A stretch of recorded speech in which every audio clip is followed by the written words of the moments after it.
Hello and welcome, ladies and gentlemen, to another edition of the Pulse Podcast. I am your host, Big Mike. I am here live on a Saturday night. It's a Saturday night. It's time to fight, time to party, however the song goes. I don't know.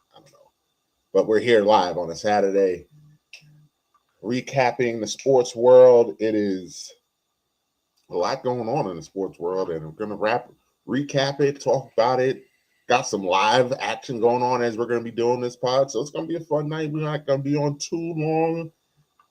So we always say that, and then things go left. But, we'll see. But, I'm here. I can't do it alone. I got the Mad Producer Podcast Poppy in the building. The do-rag daddies are here on a Saturday night.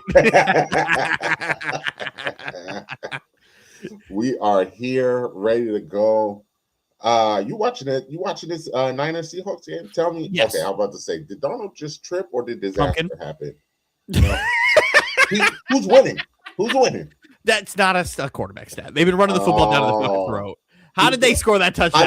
How did they score the touchdown? A Charbonnet run. A Charbonnet run. It was a great run. But Sam is playing well. He's playing well. Sam's playing well. I don't actually think Brock Purdy's playing bad either. Seattle's defense. He looks like he doesn't have Trent Williams. Well, yeah. Because I was about to say Seattle's defense just is playing with their hair on fire right now. But yeah, they know also that have without a top five defense. So without Trent Williams on there, everybody else is just significantly worse. That's true. I mean, that's an all-time that's like lineman, so one of the best left tackles in my life ever. Not in your lifetime, ever. So yeah, it's gonna fall off a little without him there. But this Seattle defense is legit a top 5 defense. Like this defense is no joke. That's why this game's important, because I wouldn't want to go up to Seattle to play this defense. No, that's not gonna be fun. So it's all here for San Francisco. They need this game. They need that week off. Boy, San Francisco needs this week off. Let me tell you. I said this right before, while we were in the pre-production stuff. I was like, nothing shocks me more than watching a Robert Saleh defense just get run on. I've seen this before. I know how this story ends. This is also not the Sam Darnold from last year, because remember, he was in this exact situation last year. Exact situation. In a much exact situation, but the team that's playing them is much different. Where when we were here last year and they're playing the Lions, the Lions defense was so aggressive. Like that was, again, Aaron Glenn is not a good defensive coordinator. I was about to say, who was the defense? Not a good defensive coordinator. But that is like a masterclass of coaching, because all he did was just blitz Sam Darnold the entire game, and Sam looked like he was in fucking hell. Oh, Charbonnet. What a play. He was in fucking hell. Robert Saleh on defense as a play caller, oh my God. Really? Already? Listen, we were in pre-production for 45 minutes, David. Robert Saleh as a defensive play caller does not blitz. Rarely. Yes. He literally blitzes maybe like 12% of the time. But he schemes very well. Like I know how not even you, you know how I feel about him as a defensive. Rods hates this man. But if you're bad head coach, great defensive coordinator. He's a phenomenal defensive coordinator. Like the Jets' defenses, the teams outside of year one, were all great defensive units. All great defensive units without blitzing. He never got the quarterback. Or any offensive hire. He did not get. He missed. He missed on every offensive coordinator and quarterback coach and offensive line coach that you could have asked for. He missed. Yeah. And you can't do that. Oh. But on the defensive side, he will find every diamond in the rough possible. He knows how to coach it up. But with Darnold, you have to get in his face, and if you can't get the pressure right away, you got to get him off his step, off his rhythm. Because I will tell you this: I know how you think you're gonna turn into a pumpkin. I will tell you this: if Sam Darnold gets in a rhythm, you are in for a long day. Great.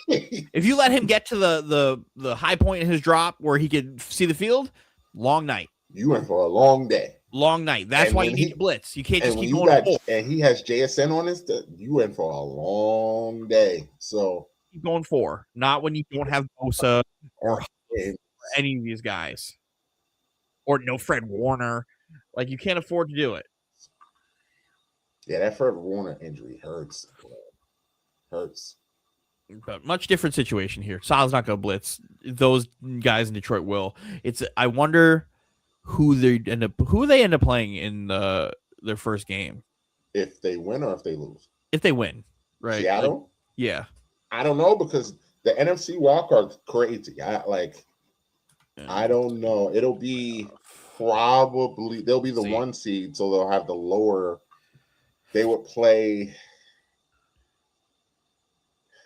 Maybe. If they win, they'd be the 1 seed, so they have the bye. The Bears.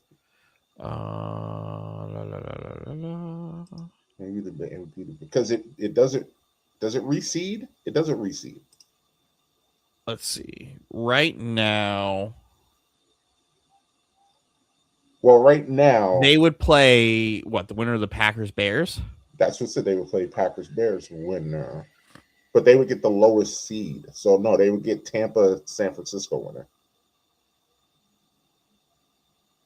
Right. Okay, I'm looking at it. Still says the Panthers. It's a couple days old.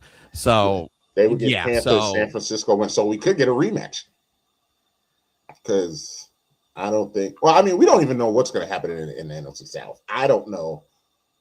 Because I would love to sit here and tell you that I know who's going to win this Saints-Falcons game.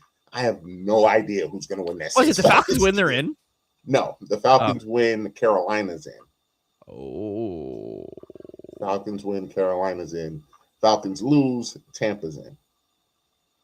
And both could happen because the Saints are the hottest team in the league. And the Falcons just are. Dr. Jekyll, Mr. Hyde. Because the way that they I'm gonna pull the Falcons up. Have you seen some of the Falcons wins and losses this year? Is crazy. It's so weird. So the Falcons this year have beaten Buffalo, Tampa, the Rams, and they've lost to the Jets. The Jets. They've lost to the Dolphins.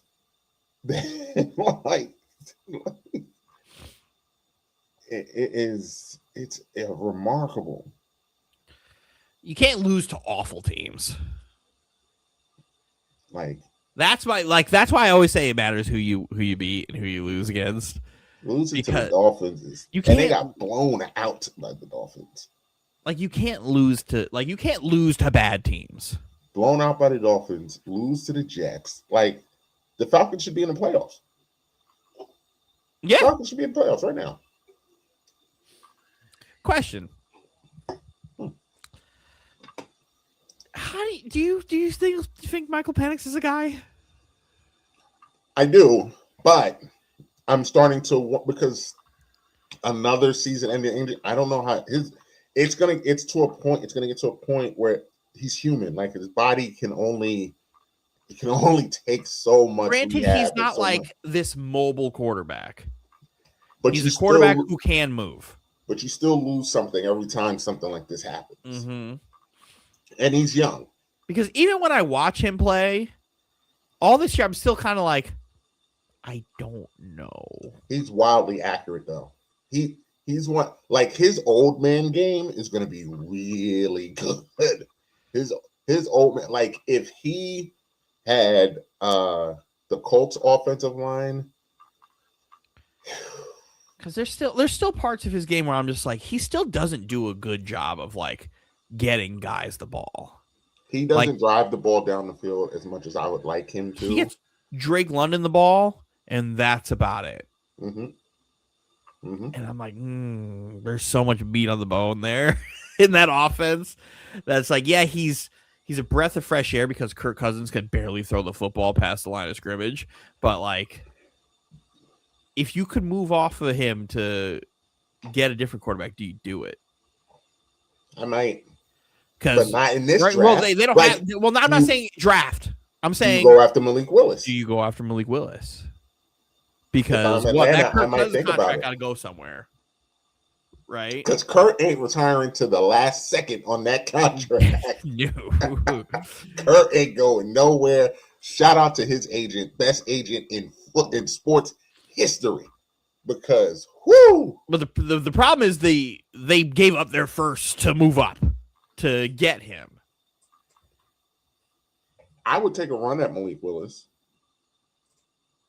I would take a run at him. I don't know if we talked about it offline.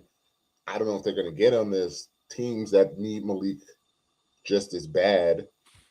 So, what kind of contract does Malik Willis even get? What did Justin Fields get? Fucking 2 years, like 40 something mil, 30 something guaranteed. 2 years, so 2 years, 60. That's a lot for a.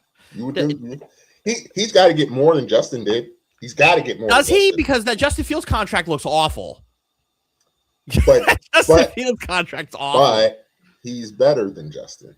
Correct. So Justin's got to be this. Justin's got to be the floor.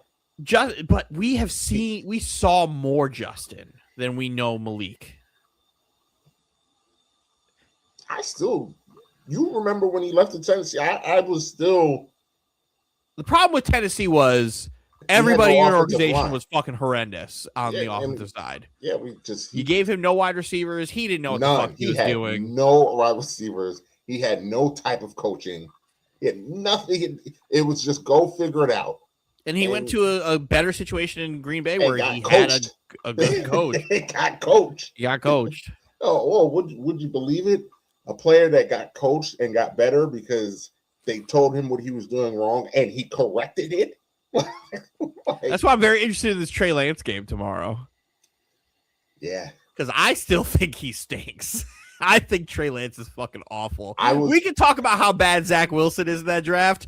Nobody talks enough about how much of a bust Trey Lance is. And you know why? Because we will, full transparency here for you guys watching at home. I unfortunately am one of those Trey Lance truthers. I just, Dylan, the tape, I watch his tape. It flashes, like all the physical gifts are there. But I'm also a realist, and I have seen him step on that field, and boy, does it go left. Who's worse, him or Fields?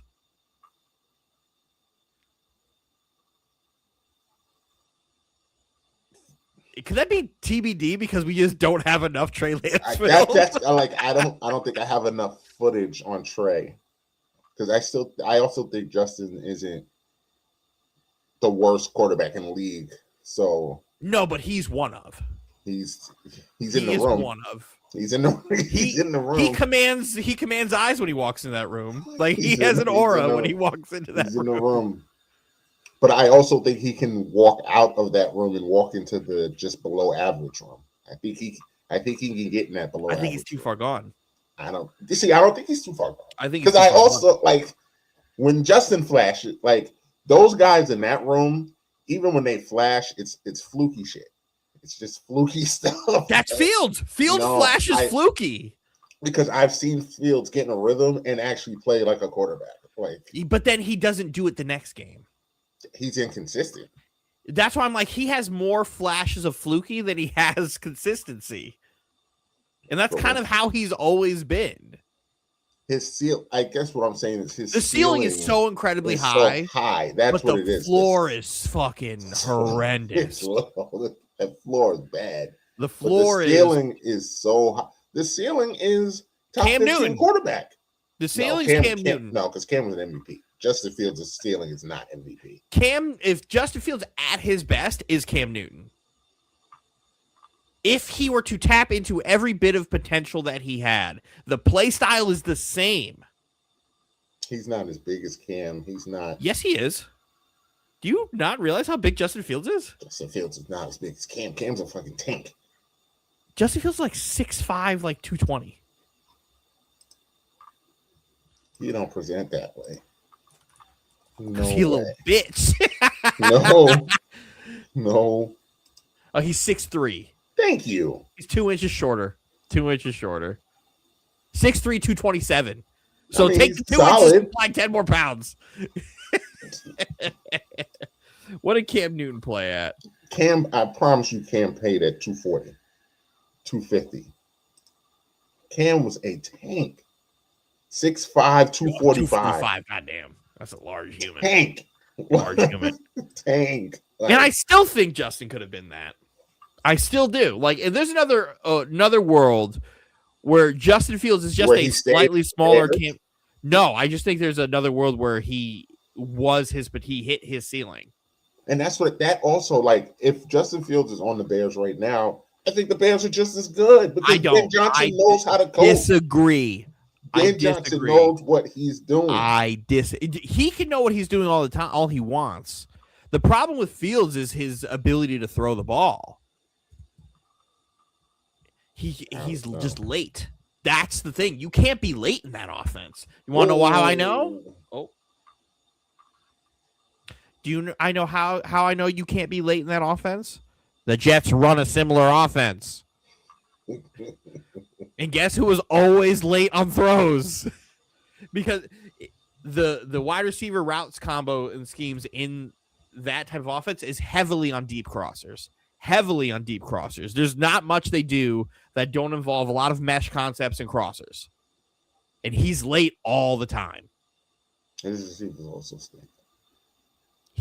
When he had Garrett Wilson, he had such a hard time getting Garrett Wilson the fucking ball and putting Garrett in terrible spots. Okay, Brock.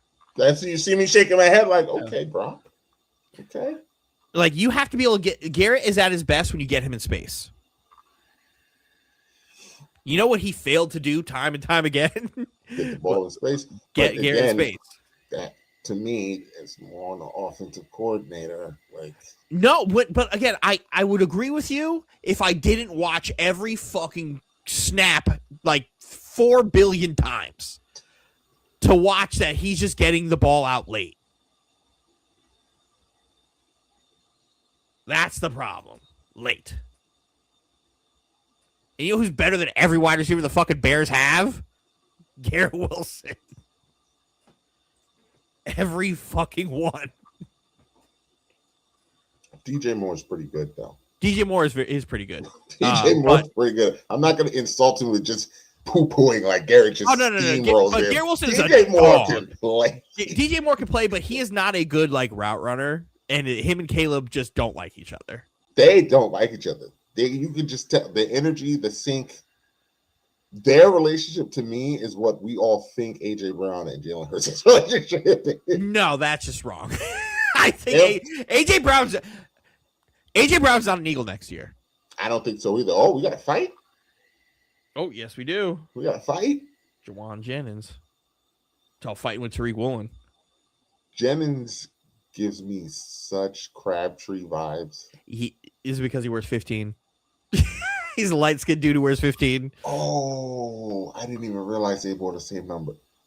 It's because he plays like have you ever heard him talk and stuff too? Like, he talks like he's a top 10 receiver in this league. Like, yeah, well, bro, you are not as good as you think you are. Let me tell you what he's not.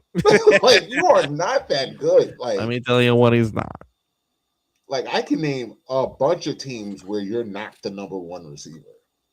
Or the 2. Brock. Brock. I don't think there's a single team in the Bills. I think the only AFC East team where he is like a number one receiver. And that's because Kincaid plays tight end. Because let me tell you, if Kincaid switched to wide receiver, he better. There it is. He better. But no, I'll give you that. Buffalo, Keon Coleman is just. He sucks. Remember when he got drafted, Anthony was like, "Oh, I heard he's good." I'm like, he's slow. He has so potential, but he's an idiot. And he's an idiot.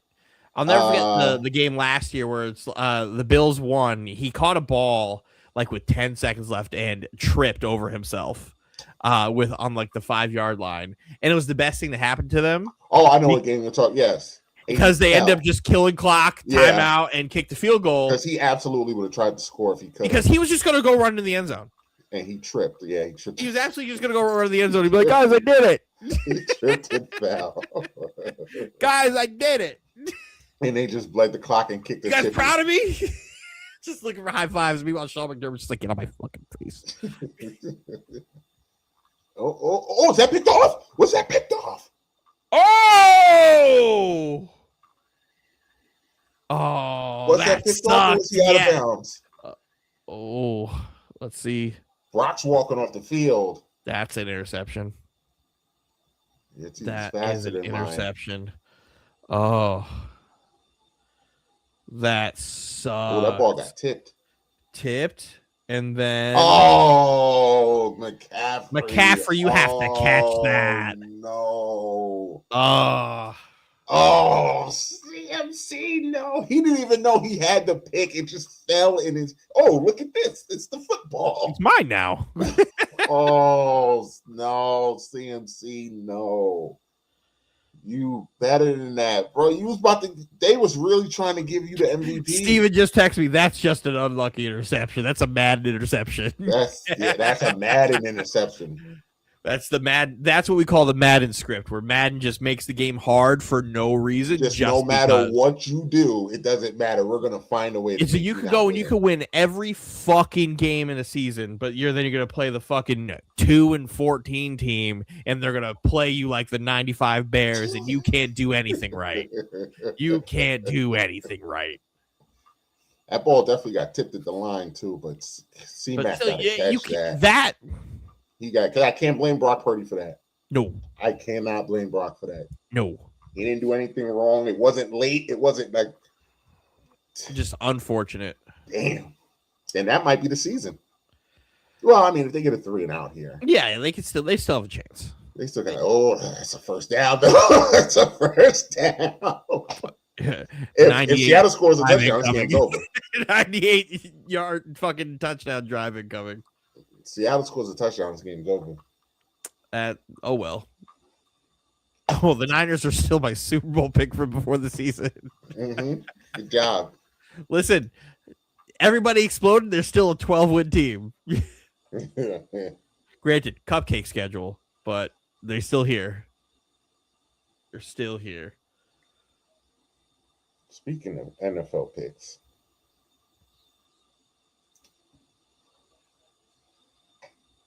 my Super Bowl pick is still alive. Anthony's is dead. Way dead. Roz's is dead. Anthony picking the Bengals to go into the Super Bowl after all we do is talk shit about how bad their defense is doesn't make any sense. Doesn't make any sense. But, I mean, I'm not surprised because people like you just think Joe Burrow can just do anything. And if he's just on the field, they win. And that's just not the case. No, it's not. But that's why I had him win the MVP and not go to the Super Bowl. Yours is Baltimore, San Fran. It's on life support. It's on life support, but it's breathing. And Stevens, Packers, Chiefs is dead. Very dead. So you don't know how badly I'm rooting for Baltimore this weekend. Nothing would make me just like joyful than watching Baltimore win, and then Aaron Rodgers has to not be in the playoffs again. By the way, shout out to me. Steelers win 9, make playoffs. Very much alive. Very much alive. For now. Laughed at me at the beginning of the year. Laughed at. Yes. Well, yes, y'all did laugh at me. You can still be wrong. You can still be wrong. I can still be wrong. They can win 9 and then not make the playoffs. And not make the playoffs, which would make me mad. Which would make you wrong. Shedeur starts more than 4. Great pick. Great pick. Great. I got a lot on the line, even though I'm feeling confident. Oh, no. Who's that on the ground? Bills win final home game at Stadium. Oh, that's happening. Guess who's not playing? The best player the Jets have left, Breece Hall. He's out. Breece is out? Yeah. Yep. Done. Bills by $1 billion. Fans start throwing chicken wings on the fucking field. Buffalo building an open-air stadium, though, is still nasty work. I love it, though. Listen, these teams are getting soft. Chicago is doing everything in their power to get a dome stadium. It's crazy to me. Don't take away the only advantage you have. Create the whole NFC North is a dome. The whole NFC North. Remember what was it like 15 years ago, where the fucking Vikings stadium, like when the snow like collapsed in on the roof. Mm-hmm. Remember when they had to have that playoff game at the University of Minnesota in like 8-degree weather? Mm-hmm. I remember when the Bears had to have a playoff game in like 2-degree weather at the Illinois Stadium, and they missed a field goal because it was 2 degrees outside. Mm-hmm. That's football.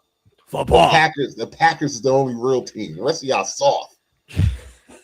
Packers would never. Packers would never. Listen, if the Bills ever built a fucking arena with a dome, I'd be very upset, because nothing screams football more than them asking their fans to shovel their stadium. Which they did again this weekend. $20 an hour. It's cold in Canada. Yes, it is. 20 an hour. James would know. $20 an hour plus food. I'd be out there. All you gotta do is shovel. Meanwhile, the food they're serving is just fucking gruel. It's probably just chicken nuggets. Right. A billion pounds of Tyson chicken nuggets. Tendies. Yeah. Tendies and beer. $20 an hour. Sounds like a good day. Sign you up. The funny thing is you got to bring your own shovel. That's the funny thing. Like, man, I'm bringing my snowblower and I'm having a time out there. Yes. Do I get to talk yet? Is it time? Can we? You see the promo they're doing on the screen. Yes. You see it. You know it. I said before we went on break last time, don't let Miami win. Don't let us get to the semis. Don't let us get by Ohio State, because the path is clear. The runway is clear. And Miami, I loved how Miami went into that game, chip on their shoulder. Everybody, Ohio State's going to win by a zillion because they're Ohio State. I know. I definitely didn't say that. I definitely didn't want to get disowned, so I picked Miami. Miami came out. They had top 5 running back in the country. I would say Fletcher's probably top 5 running back. That's fair. And they gave him the ball. And then they gave him the ball. And then they gave him the ball. And Miami did exactly what they needed to do. They started fast. They got a lead. And they proved Carson Beck didn't fuck up. And they proved what me and you knew, Dylan. Them boys from Ohio State, a bunch of front runners. Yeah. They're a bunch of front runners. You put a little pressure on them boys, especially Ryan Day. You put a little pressure on them, they start the short circuit. They don't know what to do. Miami went. But the Miami defensive line is so fucking good. Miami's so defense fucking is good. I told you this a couple weeks ago. You didn't say he wasn't, but you was just like, wait and see. Bain is a generational talent. Like, I still don't know. I do think he's very good. He's a generational talent. He's very good, but I don't know if he's like. I think Arvell Reese is better than him, but they're both fantastic. He is carrying this team on his back right now. I wouldn't say that. It's been a team effort. I was going to say, don't do that. Don't do that. Been playing out of his mind. I would say, don't do that. Your defensive line as a whole, like including offensive line, has been playing unbelievably. Mm-hmm. Keeping Beck on his feet and not letting the demon, as you Green Goblin mask, keep him in the closet. I was watching it with my buddy who was an Ohio State fan on New Year's Eve, and he's sitting there. He was like, and I was like, listen, 23 years in the making. Wait. I was like, granted, the only thing that could stop Miami today is Carson Beck, because he's good for 1. He might be good for 2. Nothing. Nothing. And again, if you're not a Miami fan, you'll never understand how badly we wanted that game. More so than the Texas A&M game, because I wanted that Texas A&M game bad to shut up the haters and the critics. But you're not a Miami fan if you didn't want that Ohio State game bad. Almost done. I think he was out of bounds. He was out of bounds. He was out of bounds. I'll say pumpkin watch.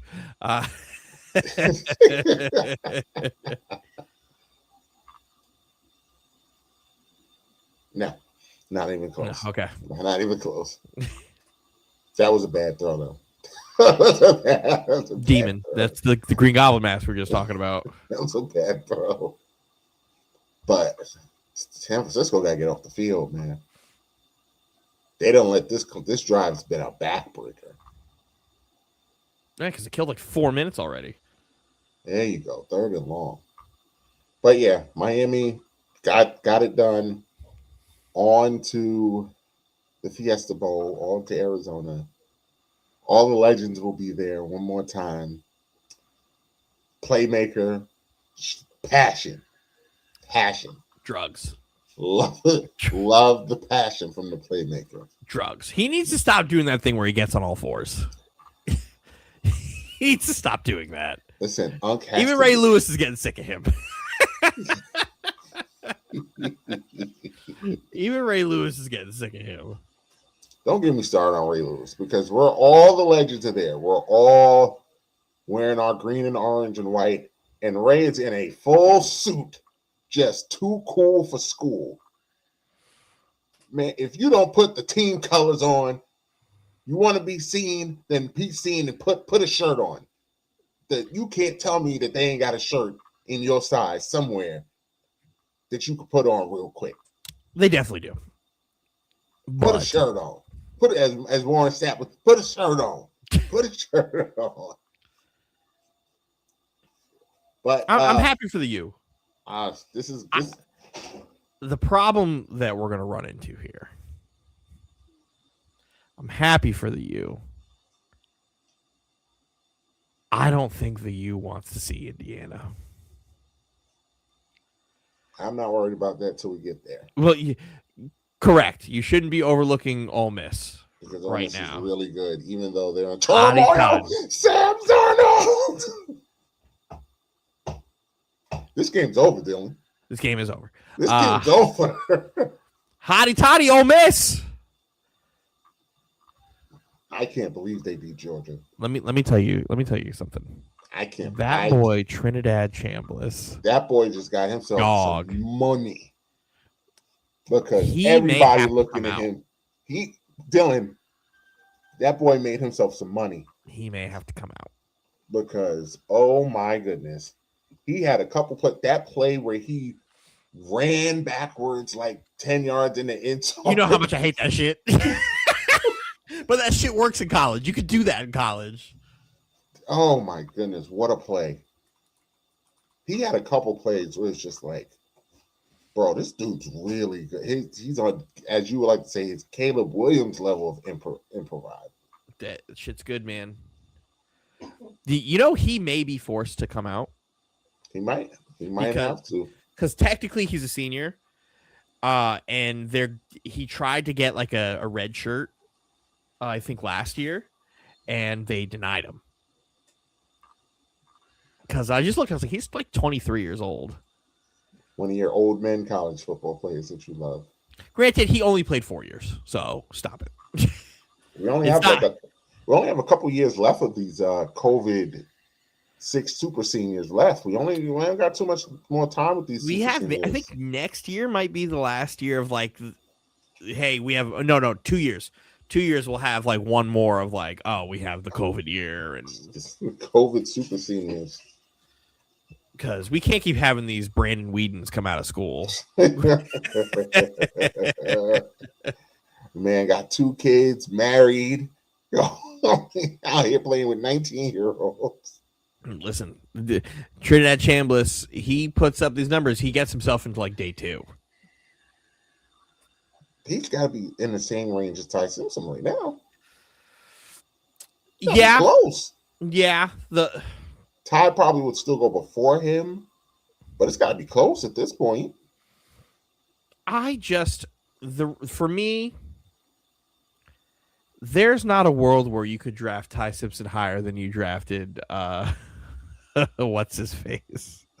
The fucking quarterback from Alabama last year. What the fuck's his name? Sam Darnold's backup. Fucking I forget what his name is. What the fuck was his name? Now I gotta look it up. What the fuck is his name? Why is his name skipping me? He's about to score. Jalen Milroe. You can't draft Ty Simpson higher than you drafted Jalen Milroe. Milroe ain't even. And Milroe was like a 4th-round pick. Ain't actually he was higher, right? He got picked. I was like, huh? he got picked, and I was like, before Shador, didn't he? Yes, he did. 3rd round pick. That's insane. Ain't nothing about Jalen Milroe besides the fact that he can run is better than Shador Sanders. That's a long 1-yard line. That's 1.5 yards. You guy under center. No, it's not. Never mind. It's not him. Just now seeing this. What? In the chat. James. Oh, well. No, nobody want to show up for work. Never. Everyone wants to play, but nobody want to show up to work. I'll let you have your few minutes because I know you thoroughly. I don't really like Alabama anyway, but I know you thoroughly enjoyed that. Oh, yeah, because I'm rooting for Mendoza. I'm rooting for Mendoza in this Indiana team, man. Like, you, Steve, were like, oh, we're going to Alabama. We're going to Alabama. We're going to Alabama. And I was like, I don't think there's a world like where Alabama was going to win that football game. Like, Coach Sig is really good. It's cocky too. Oh my goodness, Seattle. A doink. He's missed 2. He made like 30-something field goals in a row. He's missed 2 tonight. And just like that, San Fran's still alive. Still breathing. You'd be cocky too if you converted a basketball school into a football school. Yeah, well, that's because basketball stinks. It's a basketball school, but Indiana basketball stinks. Indiana basketball hasn't been good in a long time, but they are a basketball school. That is their thing. And Cignetti turned it into this football school in 2 years? Yeah. Yeah. For God, the Heisman. Now, like, he built the program so fast. How you got people to go play to Indiana is crazy. They got money. They got good coaching. They work the portal well. Like I said, he's a good coach, so that helps. And it's not even like Fernando played a great game because he just like was giving the ball in good spots and just like touchdown. Go ahead, Alberto, you play now. His fucking younger brother. Ooh, the Brock. What did he do to his hand? Did you see his hand hit the top of that helmet? Yeah. That doesn't feel good. So, shout out to the Hoosiers. Now we get to see battle of the potential number 1 overall pick. And me and you had this conversation last week before this thing where you was like, you don't think Indiana really cares about seeing Oregon again. I do. I don't think that's the matchup Indiana wanted because outside of that fluky Penn State game, nobody played Indiana tougher than Oregon did. Correct. And it was just a matter of who played better. And I feel like Oregon feels like if we got another chance at them dudes, we can beat them. And I think Indiana's like, we're better than we were when we played them. We're going to see. Because I think they are. I think they're much better than they were when they played them last. I'm telling you right now. Because since they've played Oregon, they've beaten teams that you would say are better. Then who, Oregon? Mm-hmm. Who? Ohio State. Is it? Because I've just seen Ohio State get clapped twice now. Listen, that game had a lot of juice to it. and we shouldn't be sitting here be acting like Ohio State's not good because we watched them lose to a good football team too. Right? Well, we're here. I mean, we might as well. Last time Indiana basketball was good when they had Yogi Ferrell. God, that's a decade plus. That's like 14 years ago. Last time Indiana was good is when they had Victor Oladipo. That was a while ago. That was a long time ago. Hoosiers. One of these days, I'll get my props for name pulls. Good job. Today's not the day. Yogi Ferrell is a name pull. Yogi Ferrell, Dallas Maverick legend. It's absolutely a name pull. Yogi Ferrell, and then you know what name automatically like I keep right with that? Rodrigue Beaubois. Roddy God. Buckets. Ronnie Buckets. Roddy Buckets. Right. Ronnie Buckets is crazy. Oh. So, Dylan, we're here. I mean, there's only 2 games to pick. I won't play the music since it's only 2 and we still have our NFL picks that we're going to do just for shits and giggles at this point. But yeah, who you got? So who's going to the Natty? Miami and Indiana. Miami and Indiana. I think that's not even that's a safe pick. I think that's going to give us the best game for it. Mainly because I don't want not because I don't want Oregon in that. I don't think it's good for Dante Moore to have to play that defense for his own draft stock. I think it'll be a little bit of a different type of exposure as to just being like out physical and outworked. Against Indy, I think Miami's defense has a little bit more talent on it that can affect the game in a different way that could really affect how the first year starter is going to play. So give me Indiana, Miami, and give me Indiana winning. Well, I'm going to go obviously. Obviously. I'm going to obviously pick Miami, the U. And I'm not disrespecting Ole Miss because Ole Miss is more than capable of winning this game. They have a quarterback. They have a good defense. Ooh, Brock Purdy died. Yeah. Brock Purdy died. R.I.P. Brock Purdy.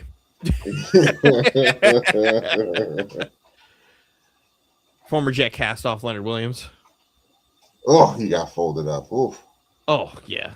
Dead. Yep. R.I.P. Ole Miss can absolutely win this game, but I think they're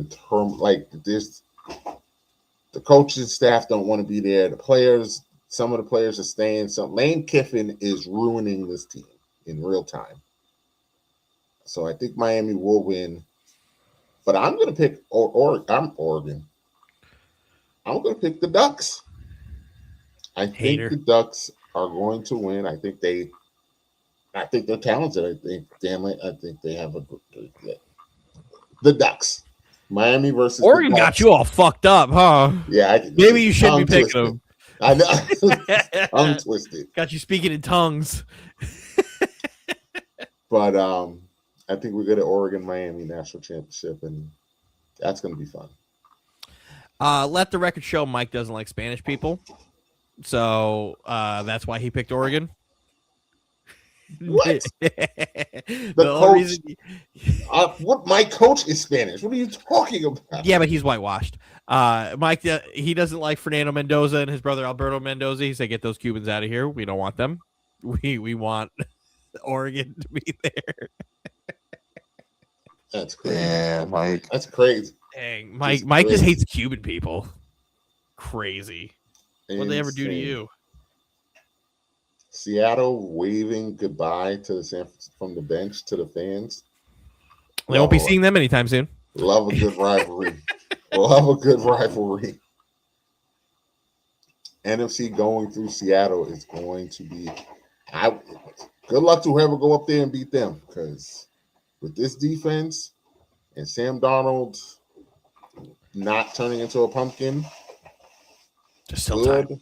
Good. There's still time. Good luck. Because if they run into a team like the Rams, they beat them. Flukily, but they did. we let's not act like what happened didn't happen, Mike. Because you know that Rams team wants that back. I mean, this is lining up to be a Rams revenge tour because we know they hate Philly. Nobody plays Philly better. They hate Philly. Nobody plays Philly better. Verse and his beef with Philly fans. Out of nowhere. Bro, you played at fucking Florida State. Why do you hate Philly? He hates Philadelphia for some reason. Seattle. And, I mean, I don't think they have any. I mean, they have beef with Carolina. So if they get Carolina in the first round, it's all set up for the revenge tour. Because Carolina beat them. I still don't know how Carolina beat them. But Carolina, Philly, Seattle. And I can see the Rams winning all three of those games. It's 3 winnable games. Tough, but it's 3 winnable games. Shit. Listen, let me see who Philly is going to end up facing. The Packers. Oh, when is this as of? It could be they're going to play the Rams. They're going to play the Packers. Right now, the it's lined up to be Rams, Eagles. We might have to start having a conversation about the Eagles being out in the first round. We might have to have that type of conversation. My thing is, for the rest of the NFC, you better get the Eagles in the first game. Because if you let the Eagles get a playoff win and get some momentum, they are going to be. I also think the Bears are a first-round exit, too.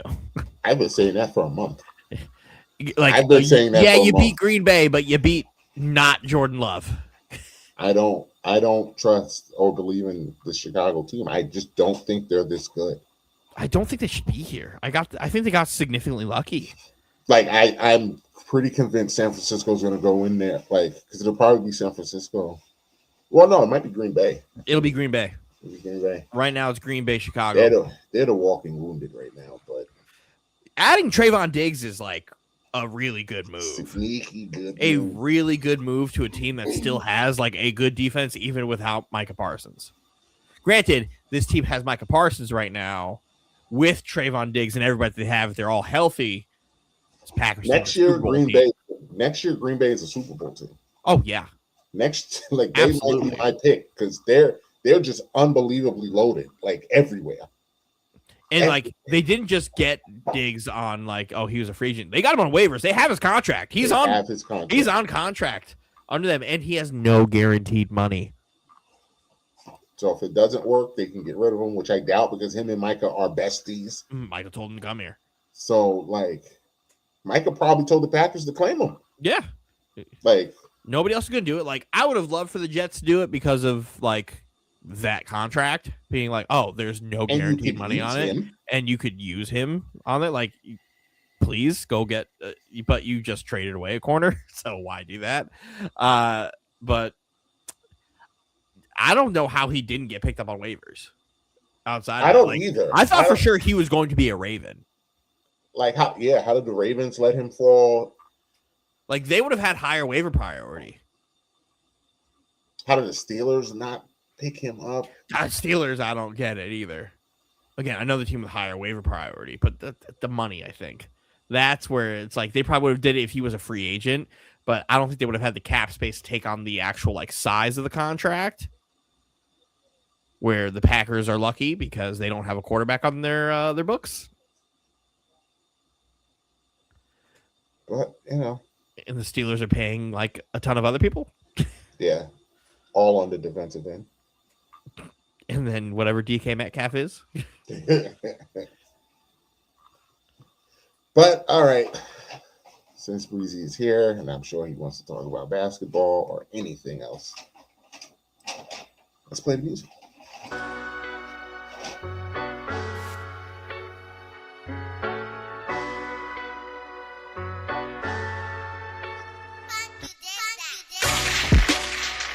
We made it.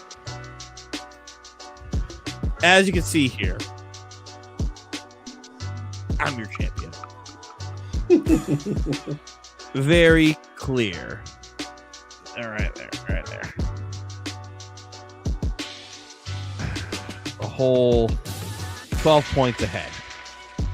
As you can see, for week 17, Anthony just gave up. He decided to just concede. Beat him in the submission. And in his words, fuck them picks. In his words, fuck them picks. Which is the complete opposite of what I said. Because you guys remember for right before Christmas for week 17 pick, I said, Anthony, lock in.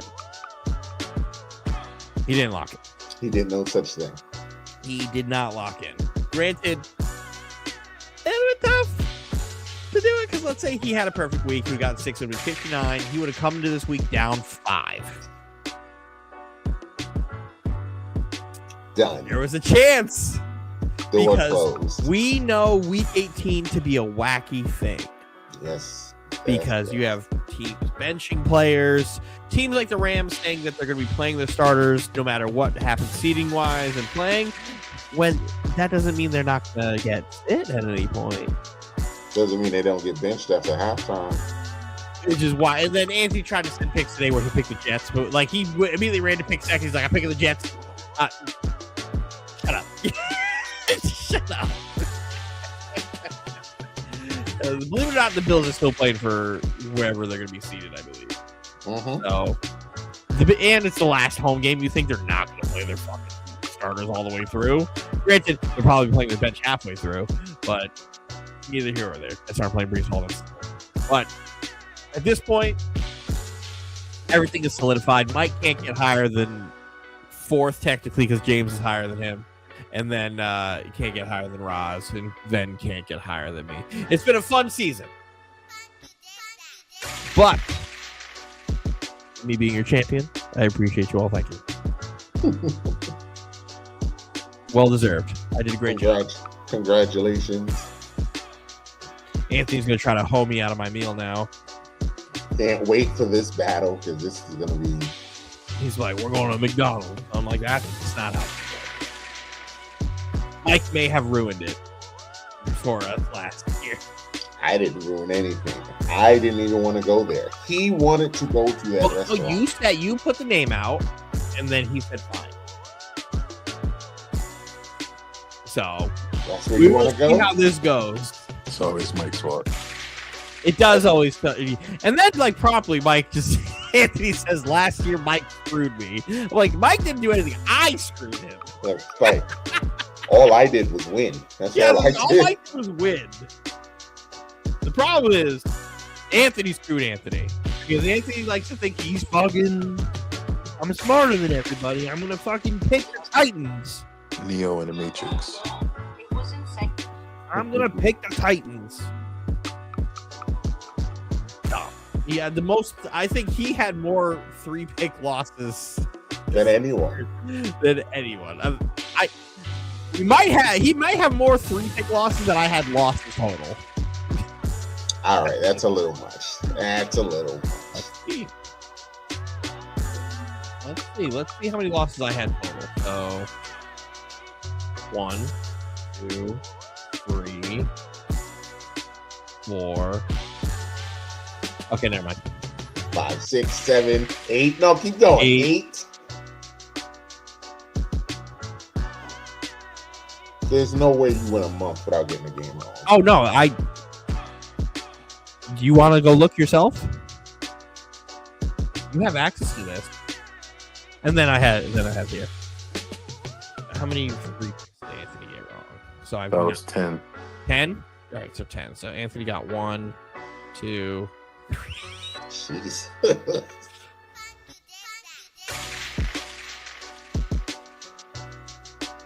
4, 4, 5, 6, 7,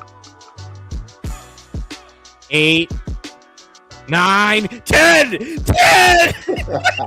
Oh, shit. Tie.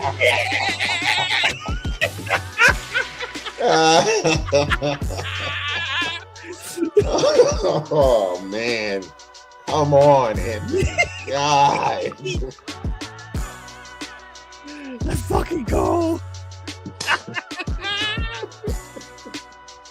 Who would have thought a completely hyperbolic statement said by me in our picks is just accurate?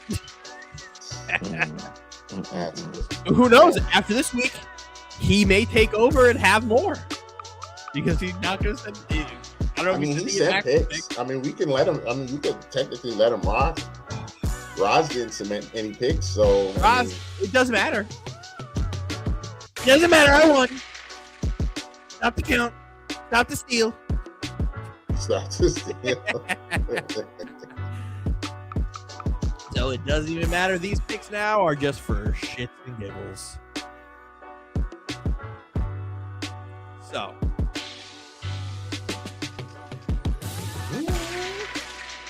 Let's go week 18. What do we got? What did I say? Let me scroll up.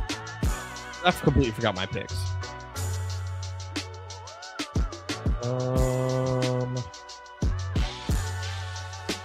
There's all fucking nonsense like that. Where is it? My number 3 pick. Give me the Jacksonville Jaguars over the Tennessee Titans. Jags are in a spot where are they still technically fighting for the first seed? They're fighting. Yes, there's a world where they could get the 1 seed. Doors blown off, y'all. There's a world off, y'all. My number 2 pick is the Patriots over the Miami Dolphins. Might actually come bite me in the ass because the Dolphins always play the Patriots really well, and the Dolphins are trying to play any type of spoiler they can to a divisional team. And my 1 pick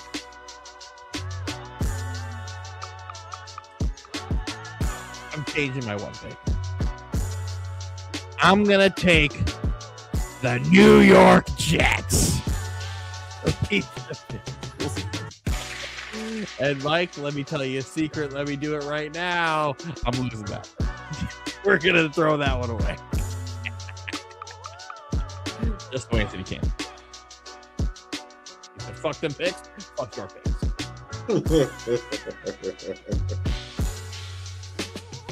Mike, you're up. So you got to change that Jets.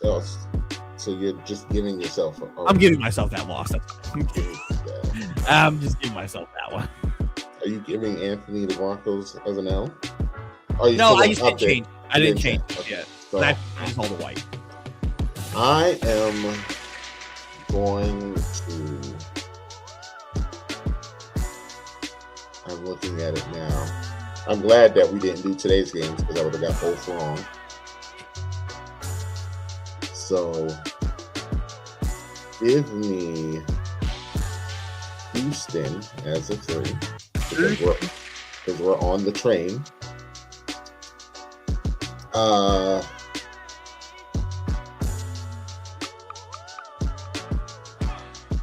Dallas as the 2 because I think they're going to beat the Giants, and give me Green Bay. Yeah, excuse me, not Green Bay. Give me Minnesota. Give me the Vikings because the Packers are playing their 3rd string quarterback.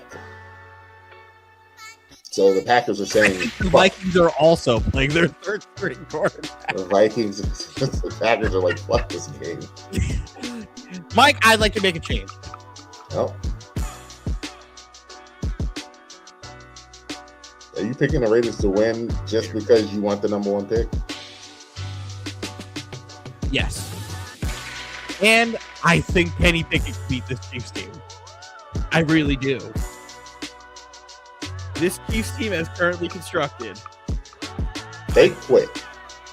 But so have the Raiders. But I think Kenny Pickett doesn't know they're not supposed to win this game. Because he's trying to play for something. A job. T-Severe in the chat! Chatter of the year. Without question. That's not even a race. Him and Chang. Haven't seen Chang since. And all those fucking Korean bots he put in my chat after the fucking Paul Joshua fight.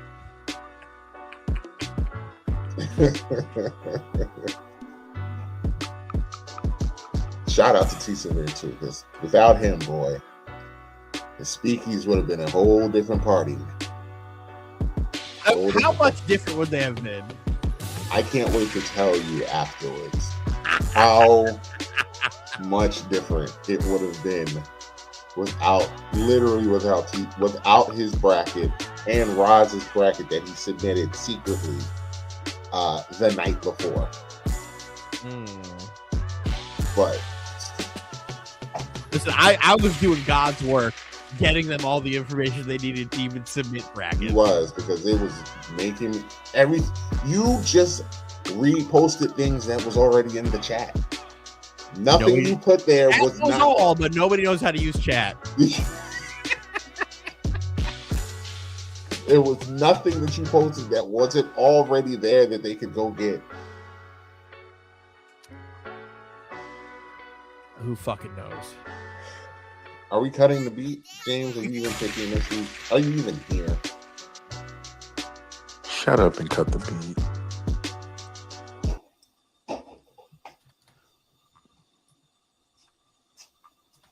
Mr. Best Predictor of the Year, only submit. I can't wait till this is over. I should win fucking Best Predictor just based off of fucking my performance in this. Hey man, listen, Marissa said I got something for next year. I'm gonna reveal it right now. Next year, during the weekly picks, I think by the end of the season of the NFL season, even though it's fuck foosball, I will come out the winner of the season just by picking you guys' teams. I mean, next year, me and Dylan's team aren't going to win the Super Bowl, but we should both be, better. Anthony's team. Let's see who the coach is. We know nothing about Anthony's team right now. Anthony's team is how many games better for the Titans and the Jets? I think we both have 3 wins right now, right? I think we're good to double. I would say we're both probably going to be 5-7. Yeah. 5-7 wins? 5-7. If we were in the NFC South, we'd be fighting for a playoff spot right now. That's fucking stupid. You're going to have to prove it to me next year. But, yeah, I think the Jets and the Titans will be better. Like, just better. Just marginally. Not playoff, not, Tennessee has some money, so, maybe we can make something shake, but, better, just a little better. Listen, all 3 of our teams have fucking money next year. Yeah, the Raiders have a lot of money. And then here we are with like 100 and something mil ourselves. I think we have we're right behind the Raiders with the amount of cap space that we have. The Raiders have a lot of money. Mm-hmm. So, the Raiders could turn around. That's fucking crazy. Anthony with that fucking prom heel turn. That heel turn, it was there. That heel turn was John Cena looking into the camera. It was there. It was there. Him immediately saying he cares more about his personal interests than he does the team. I'm like, he wants the team to win football games, and no matter what. The whole thing that Anthony was arguing with me about, no, we don't want to lose. We want to win as much as possible. Right out the window when your best player says, I want to win every game. I don't care about drafting. That's why I'm like, if anybody's earned the right to do and say that, it's him. He's been the ultimate good soldier. The ultimate good soldier. And then Anthony being the guy who up until 5 weeks ago didn't give a fuck about losing and getting draft picks, all of a sudden is I heard Ty Simpson's good. I heard this guy's good. Da da da da da da. He probably thinks Fernando Mendoza is a generational talent. We've been telling him, Ty Simpson's not what you want. No, they're gonna take. The Raiders gonna take Diego Pavia the first. Why does Anthony drink the Kool-Aid so hard when it comes to like? I don't get it. Generational talent for every player. Just because you're the first pick of the draft doesn't mean you are that. Like, remember, he's like Bryce Young was generational talent. No, he wasn't. He's just number one. Now he's pretty good. He's pretty good. I wouldn't call him generational. No, he's good. That's it. Like, generational is Josh Allen, Lamar, but Patty. Those are generational. Yeah, Josh Allen grew to that. Josh Allen came out and was not that. Lamar, they were trying to make a wide receiver. A running back. Yeah, they asked him, would you consider playing wide receiver? And he's like, I'm a quarterback. No. That's the answer. I just won the fucking Heisman playing quarterback, throwing for like 4,000 yards. And 50 touchdowns. No, I'm not changing position. What kind of question is that? Caleb is a generational talent. He's just an idiot. Caleb was the guy. So for Caleb sitting here and be like, oh, I've always been doubted. Shut the fuck up. Shut the fuck up. You've never had a coach actually yell at you. Shut up. All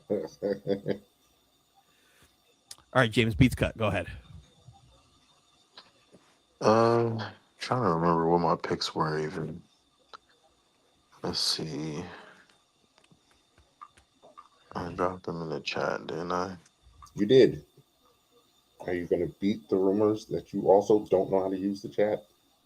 No, I'm in the chat looking for them now. I got them. My picks are, for my 3 pick, I'm going to pick the Jaguars. For my 2 pick, I'm going to pick the Bills. And for my 1 pick, I'm going to pick the Chiefs.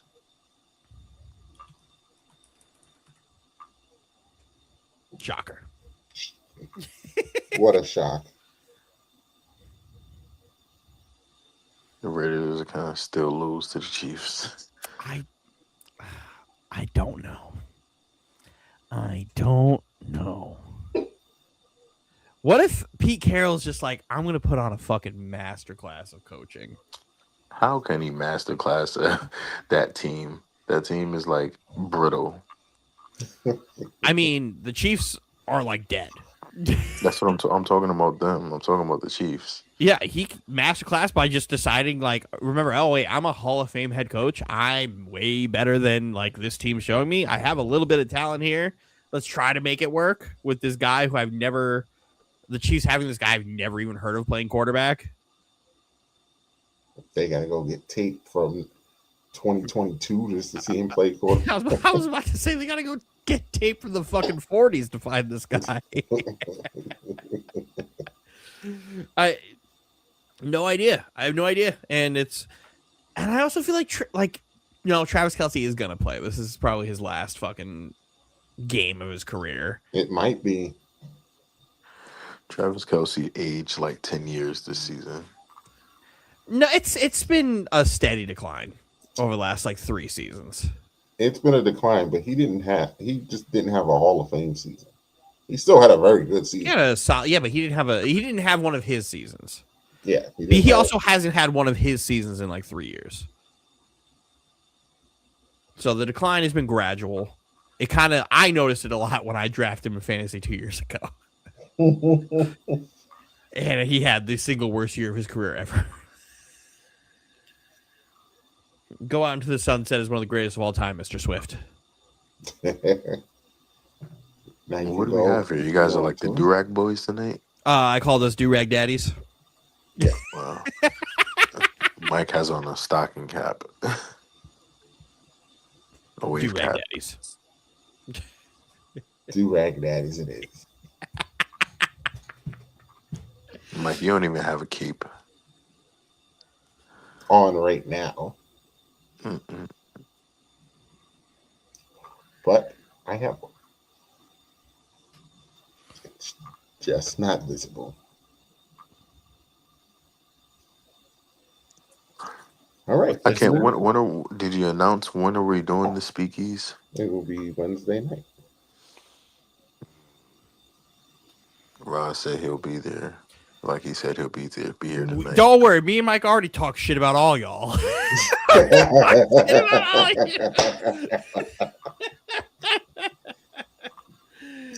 Listen, we were talking shit about y'all. We're like, it's funny how everybody was available, and then when it comes time to fucking shoot, nobody's available. Nobody in the chat. Well, Anthony was in the chat to argue about the speakies for a little while and then disappeared. But we knew Anthony wasn't going to be here.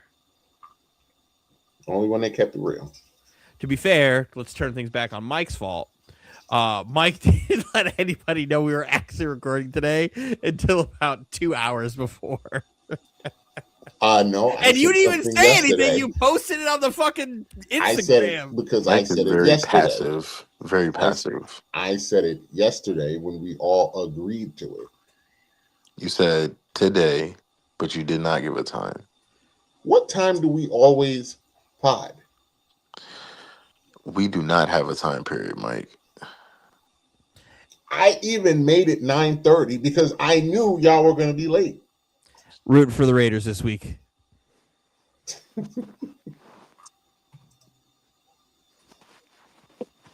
I mean, Anthony might be doing that right now. He very much so might be.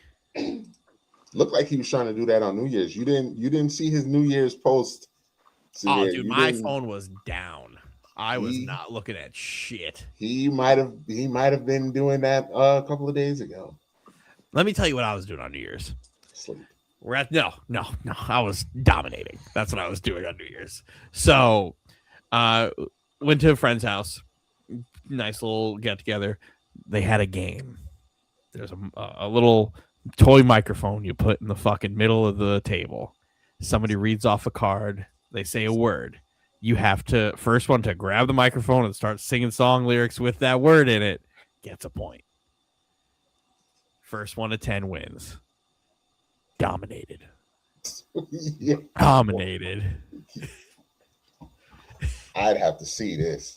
Oh, I got a video. I'll post that shit. I was fucking dominating these people with my knowledge. I went from Diana Ross to fucking Pantera to Waka Flocka Flame with game? All these lyrics. What's the name of the game? What is the name of the game? I will send it in the chat. But I'll look it up right now. T-Severe, I'm not going to hold you. I paused when he said that too because I also was like, okay. Okay.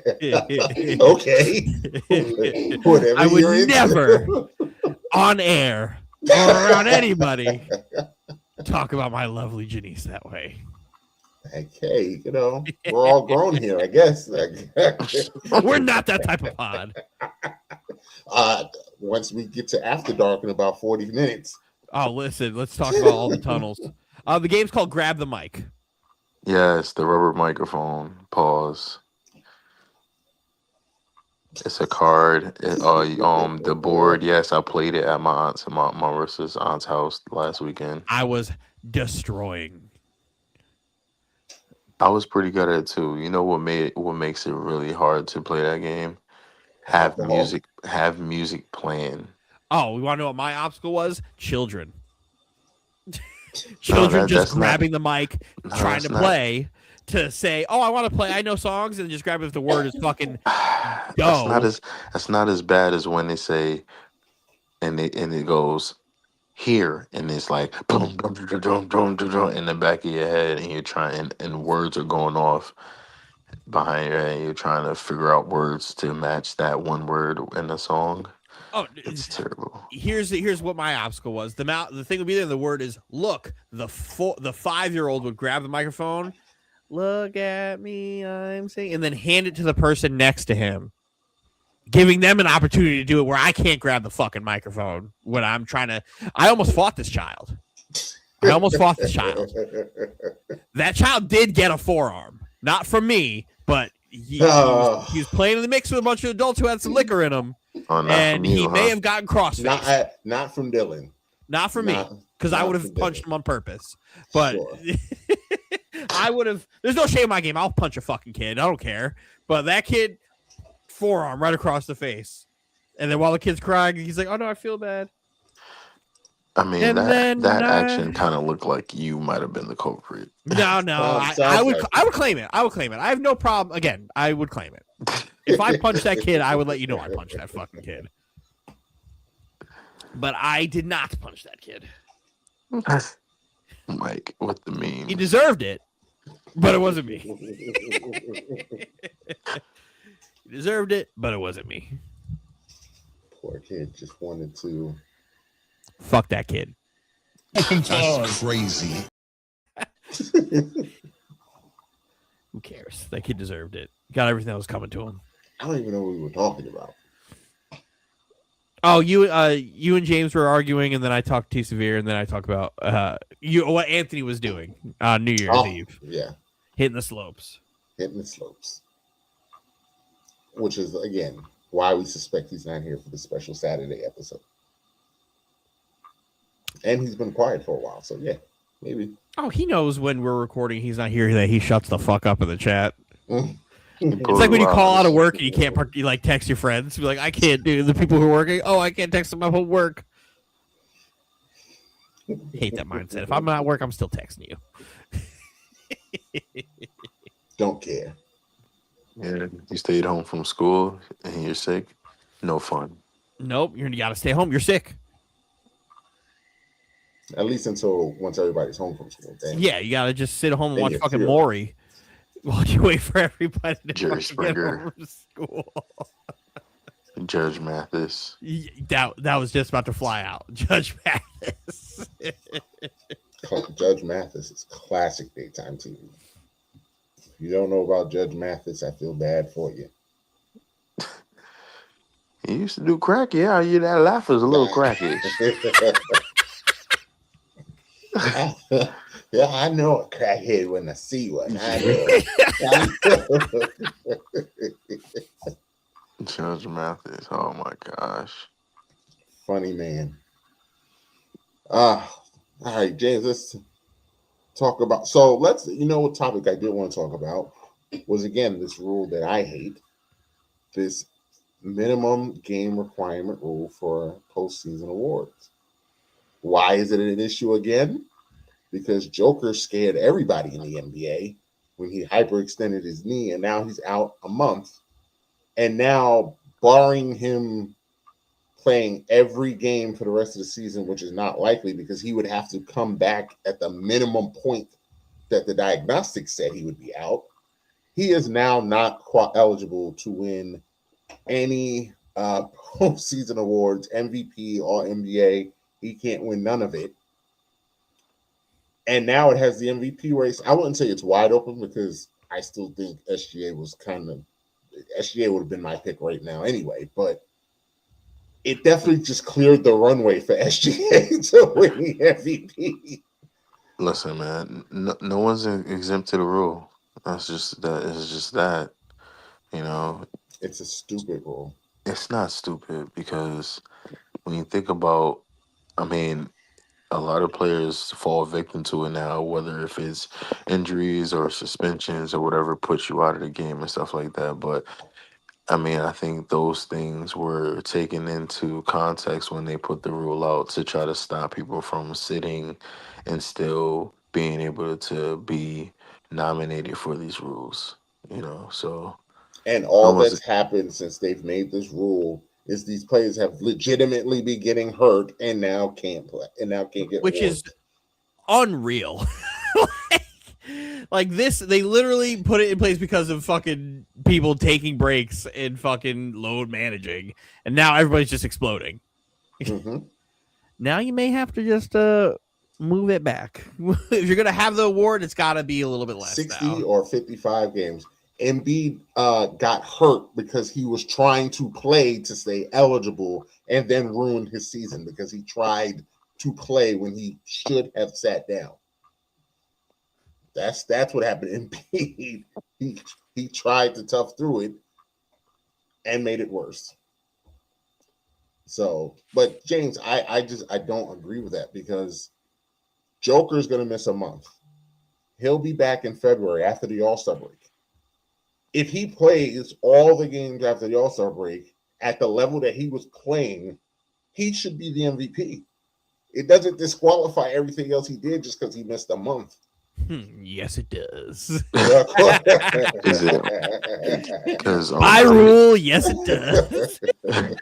Because how many games can you miss to make you exempt? 15. You can only miss 15 games. 15. He just caught a bad run of games, right? Because if it was a different month, he probably wouldn't have been 15. By the time he comes back, it'll be like 17 games. It's 17. So he's gonna miss. I know if he perfectly came back at the best time, the shortest possible time missed, he would be literally right at that number. So, but what if he misses just another week and then come back and plays the rest of the season at the MVP level that he was playing at? It's just like, oh, well, not only do you not get to be the MVP, you don't get to make all NBA first team. You don't get to get any of those things. Now, if they're going to do anything, they're going to have to revisit this rule because you still do need to have something in place for it. But like, you made this rule for a specific reason. Now, like, legit shit's happening. So it's like, okay, you have to amend it. So it's going to go back another 10 games to like 55, or you just got to get rid of it completely. Because I think a 50 game sample is enough. Like, it truly is. Especially since we all have like eyes and common sense. Like, it's not like you're only playing 25 games. Yeah, like if you play great in the first half of the year and then don't play in the second half of the year, I'm not going to give you MVP. No. Like, so like this idea that it has to be 65 is like I understood it when it happened. I was a fan of it when it happened, but now again we're here with hindsight, and I didn't have hindsight. I hated. No. Now we're here with it because now it's the rule. The rule stinky poo poo caca.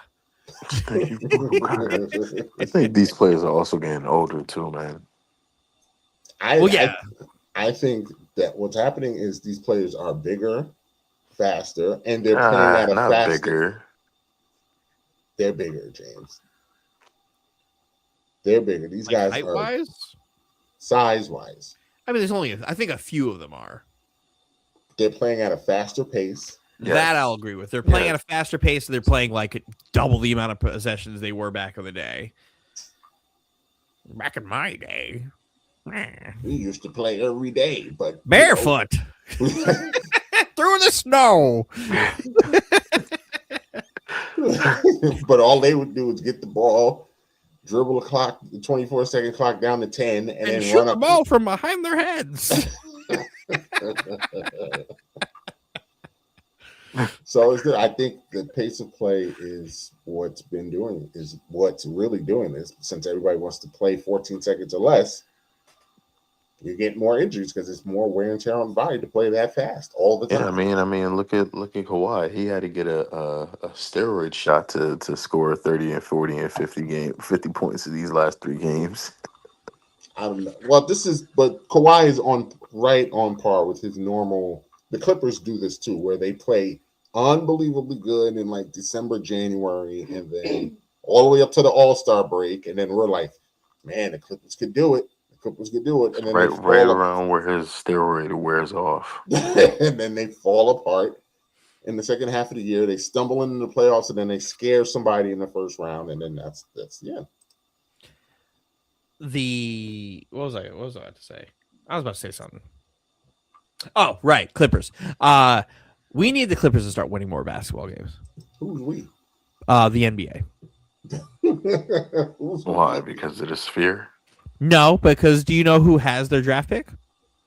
OKC has their draft pick regardless, man. Exactly. You know what we can't afford to happen as a league? OKC keep getting top 3 picks in the fucking draft. I mean, that's good business. There's nothing you can do. These teams, they made bad business. They made bad business, and OKC getting rewarded with like AJ Dibansta is fucking crazy. Or one of the Boozer boys. Or no, just one of the Boozer. Just the Boozer boy. It's Cam Boozer. Just Cam Boozer. The other one's not great. Cam's really Blame good. Paul George. I don't know. Yo, them getting Dibansta, Boozer, or the kid from Kansas would be fucking diabolical. Because that kid from Kansas is just Kawhi Leonard. Man, him running with J-Dub and Dort is not even fair. Not even there. Like, I don't know if everybody realizes that we're in the Thunder era. Like, y'all better hope Wemby's everything y'all said he is, because if he's not, we are in the Thunder era. Wemby sees the Thunder and then just gets angry. He gets so angry when he sees Chet Holmgren. For no reason, just because. Just wants to beat them.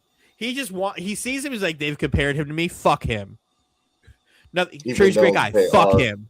They are very similar. Wemby's better, but I would say they're similar because they're tall. They both can shoot. They're both good defenders. You don't think Chet? I think Chet's tall. I don't think he's a good defender. He's a good help defender. Yeah, he's a good help defender. Wemby, I feel about Wemby. Nah, he's just tall and he's a good help defender. Wemby also has more muscle. He has what's the lateral movement. Not even that. He doesn't have that. He's bad. Oh yeah, he does. He can cover a lot of ground. Yeah, he does. But he also have like the tangibles to be a good defender. Oh, he's I think a smarter defender. I think he's just a smarter basketball player. His like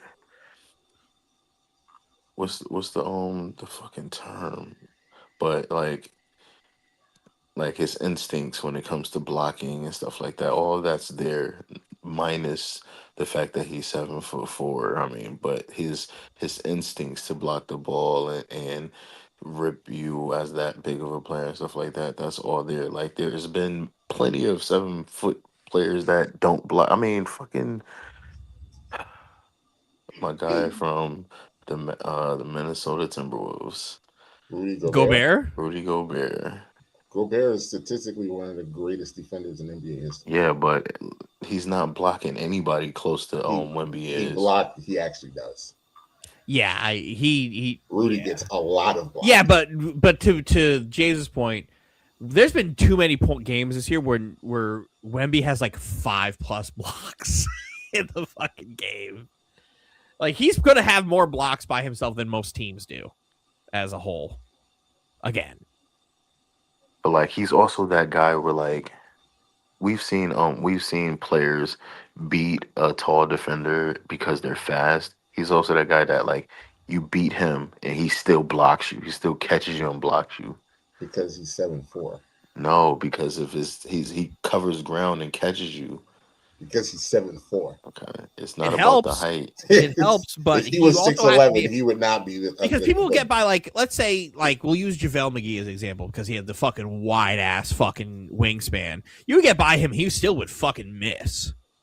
You still have to be able to time it well and predict what's going to happen. He's an okay defender. He's an okay defender, but he's 7'4", so that covers a lot of it. To be 7'4", to be able to move the way he does, you're not giving him enough credit. But you're also a Wemby hater, so I like Chet Holmgren more. Shut up. I mean, Sean Bradley was 7'7", 7'6". He didn't do it. Ass. He was ass. He couldn't move. Wemby can move. 7'7". He was tall. He couldn't move. He was tall. I think you're misconcepting me saying that he's not a great defender and him being a bad defender. He's a great defender. I think Victor Wembanyama is absolutely a great defender. I think Chet is a better help defender. Chet is more Rudy. Wemby is more Ben Wallace. Ben Wallace is a wild pull. Well, it's for him being a good defender. That is comparing the two types of defenders, where one guy actually plays defense, the other guy is just a help defender. That's more so where that comparison is. One guy actually plays defense, the other guy gets funneled too, and just ask him our Victor Wembanyama 1-on-1. Barbecue chicken. That's that boy Little. That boy Little. What's the phrase you use? Light the pants.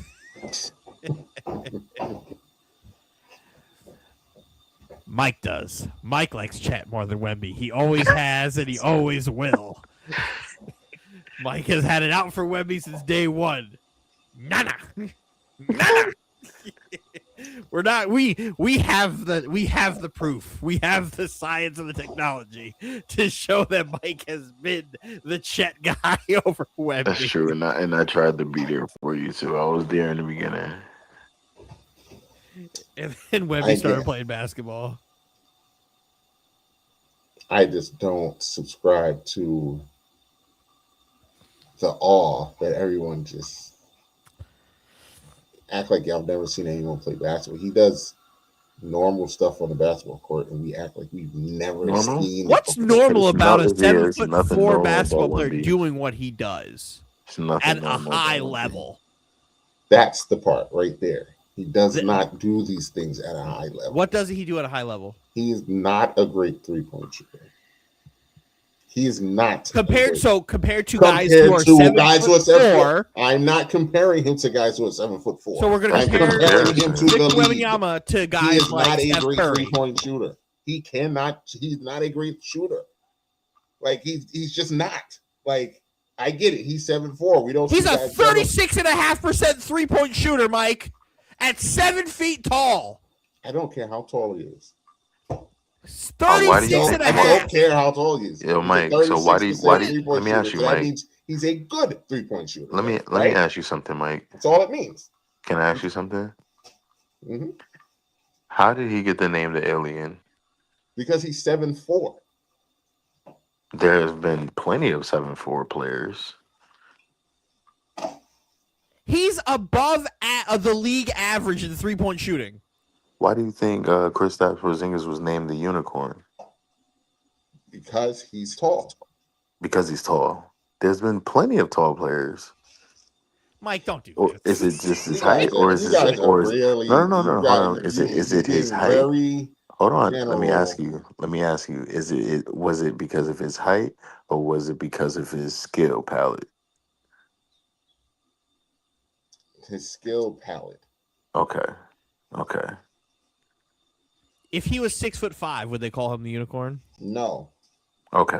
So it's his skill at that size. It's his height. Okay.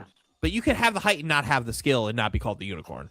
But because the Unicorn would imply that it's a mythical, magical thing that we really don't see before. Yeah. But the Alien is all well and good. Just out of this world, how talented he is. That's all well and good. That doesn't make him a great 3-point shooter. He's above average 3-point shooter. He's great. Is he a great 3-point shooter? Being above league average, yes. Great 3-point shooter. No, he is not. For being 7'4", I don't care how tall he is. That's the reason. Is he a great shooter? That's the reason for it. That's the reason for it. You have never seen anybody at 7'4" doing sham god snatchbacks, bro. Name me a 7'4" guy who shoots 30% from 3. That still does not make him a great shooter. For his size and position, it does. Good shooter. That's even crazier at 7 feet tall. That he's a good 3-point shooter. That's fine. He's a good shooter. Because he's 7'4", now we act like, well, we just got to add extra sauce to it and make him a great shooter. He's still a good shooter. We've never seen it. We've never seen this. Never seen this. Like, if it's so common for a 7-footer to be a guy over 7 feet to be shooting like this, why have we not seen more? Why is the archetype 3 different people, like 3 people, and 2 of them are not even as close? Like the nice young lady Bol. Doesn't shoot remotely close. Doesn't do anything as good as Victor Wembanyama. Bol doesn't do anything as good as Chet. And Wemby is significantly better than Chet. But it's not something we've never seen because we've seen it. We haven't seen it because he does it at a higher level, so we haven't seen it. But it's still something that we've seen. If nobody's done it as good as him, how have we seen it? Because we have the architect. But if nobody's done it as good as him, how have we seen it? We've seen the archetype, but not to this extent. Right? So my argument, you're kind of doing the same thing I do with Ohtani versus Babe Ruth, right? But Ohtani doesn't do anything better than Babe Ruth besides throw faster. That's it. So everything else that Ohtani does, Babe Ruth did. We're only doing one thing. I can name you multiple things that Victor Wembanyama does than everybody else in that archetype.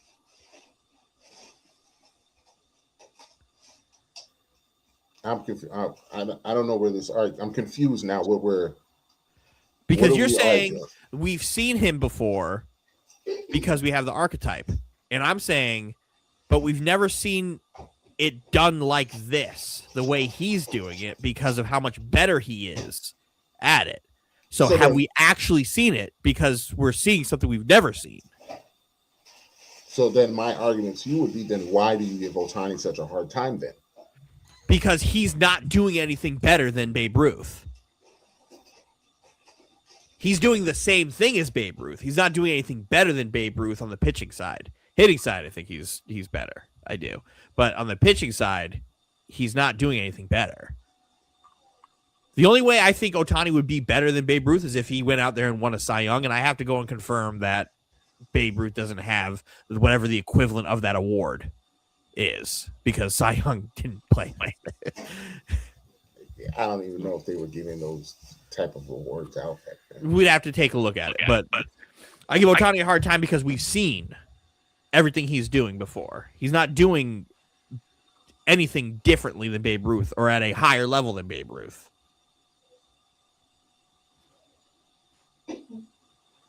That's my argument, where we're seeing Wemby do everything at a higher level than the other guys. That's why it's so important that it carries more weight. Because if that's the case, we'd be comparing guys like Shaq to Steph Curry all the time. But we don't, because the size matters and how they play matters. I don't know. Okay. I feel like we're all over the place, but because we usually, when we compare guys at the position, we compare them to their peers at the position, right? Mm-hmm. So it's not like then when we compare Wemby to other centers, or do we not do that because he's taller than all the other centers? So he's at that phase where it's like you compared to why he's the alien is because guys who are his size don't do what he does. But there aren't. God, there's only like 3-4 guys in the league that are his height right now. If that's the case, he plays a position, and I can compare him to the position that he plays. There are other centers in the league that shoot just better than him. That shoot just as good as he does. He doesn't shoot better than Joker. He doesn't shoot better than Joker does. Let's see. Joker's shooting 40% from 3 right now. Or maybe he's like 30. I don't know. When he got hurt that game, I threw it on. So maybe he's like 39, 38. Does he shoot better? Jokic is shooting unreal from 3. Yeah, he's also 40-something, right? 5 inches shorter. But no. From the center position, I will give you that. I'm not going to say he's better than Joker is shooting, but I'm not even trying to. I'm just saying, because Joker is a really good shooter. I wouldn't call Joker a great shooter. I mean, based on what Jokic has done at 3, you could call him a great. No, even last season he's been shooting an unbelievable clip, but he's only shooting 2% better than he did last year. He shot over almost 42% last year. That's what I'm like. You could call him a great shooter. Call him a great shooter. He multiple times in his career he has finished 39%, 38%, 40, 41%, 43%. I saved it. So multiple times in his career, you could say he's shot upper clip. Like Cat. Cat is a great shooter. Cat is a great shooter. I don't know what he's shooting this year because he's actually not been shooting well the last. He is shooting worse from three than. Yeah, because the last 2 weeks, Cat has just been getting on my nerves.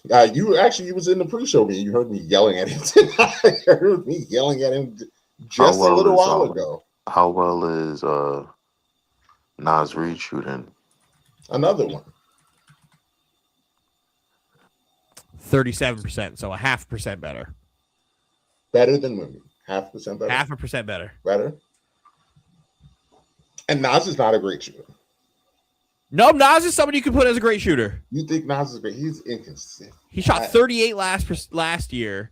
I just think he's a good shooter. The year before, he shot 41.5. He had that. That's the year they went to the conference finals, right? That Luka beat them in the conference finals. Yeah. He was on that. That was his contract and then the year after be at 37.9. He's a really good shooter. I have a hard time giving great. Maybe that's what it is. I have a hard time giving great because he's just a good shooter. Like if you're not shooting 40, to me, you're not great.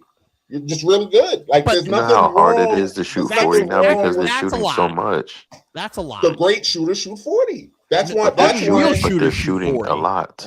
Unreal. But so this is why that's where context come into play because you guys are shooting a lot, right? And then you got to take into context that these are centers shooting threes. That's why the context matters when we say Wemby at a certain height and all these things. Those things come into play because context matters. When you generalize it, it seems like, oh, whatever, we've seen this before. But when you put the context into it, then that's where it shows. That's why we separate like shooters and big men shooters. Like Karl-Anthony Towns is one of the best big men shooters of all time. Yeah. He's not one of the best 3-point shooters of all time. Yeah. But that's my point. But he's one of the best three. That's our point. That's where the context is coming from. When we mention the height and what he's doing and being things that we've never seen before, you're just like, oh, whatever, he's just tall. No, there's context to that. The talk about Wemby to me doesn't give me that. It doesn't matter what he does. It's just great. It's not like it's not warranted. No matter what he does, it's doing is phenomenal. That's the problem. Like it goes back to my Cat thing. You can't put him in the greatest 3-point shooters of all time, but you could absolutely put him in that echelon of guys who are bigs who are great shooters. Cat is a great shooter. A really good shooter. He's one of the best big men shooters ever. He's one of the best big men shooters ever. That doesn't make him a great shooter, though. It does. That just makes him one of the best big shooters ever. Like that's where I'm at. Like I get that he's one of the best at his position. He's one of the best, but in general, that doesn't make him a great shooter. Do you think Dirk Nowitzki is a great shooter? Yes. Cat is better than him. Yes, come on, Mike. I don't think Mike. He is. I'm looking at the numbers. He is a better 3-point shooter than he is. I don't think Cat's a better shooter. See, that's where I end on that. Because if you can call Dirk a great shooter and then statistically have Cat being a better shooter than Dirk and not call a shooter, it's just there's no conversation. I'm sure you're making a valid point as to why you think my opinion is wrong, but you're breaking up, so I can't really go with it.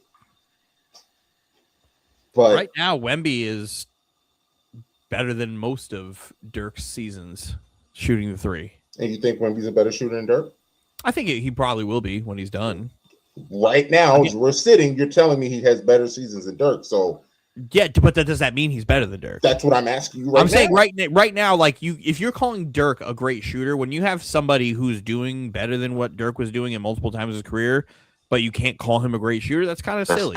That's my point. It's kind of silly. It becomes opinionated at that point. It just becomes I don't want to say it. So I don't want to give him that. Because what you're saying is that we don't need to watch the games or anything. No, just pull up the stat sheet, and that tells us what everything is. Because that's what you're telling me now. Has better numbers statistically, a better shooter than Dirk. So there's no way that there's no way Dirk could possibly be a better shooter than Cat because statistically it's not disclosed. All right, then you act like the stats don't show this though. Like they don't match up with what we see on TV. Yeah, for Cat's whole career, he's been a great 3-point shooter. It's also not this is not a situation of like LeBron and having a overinflation of games played. This is the difference. Is like I think their seasons align. He hasn't played more seasons than Dirk or anything like that. So right now, statistics is going to be a valid point in this argument. We've watched them play. For you to be so offended that I said that I think Dirk is a better shooter than Cat, it's crazy to me.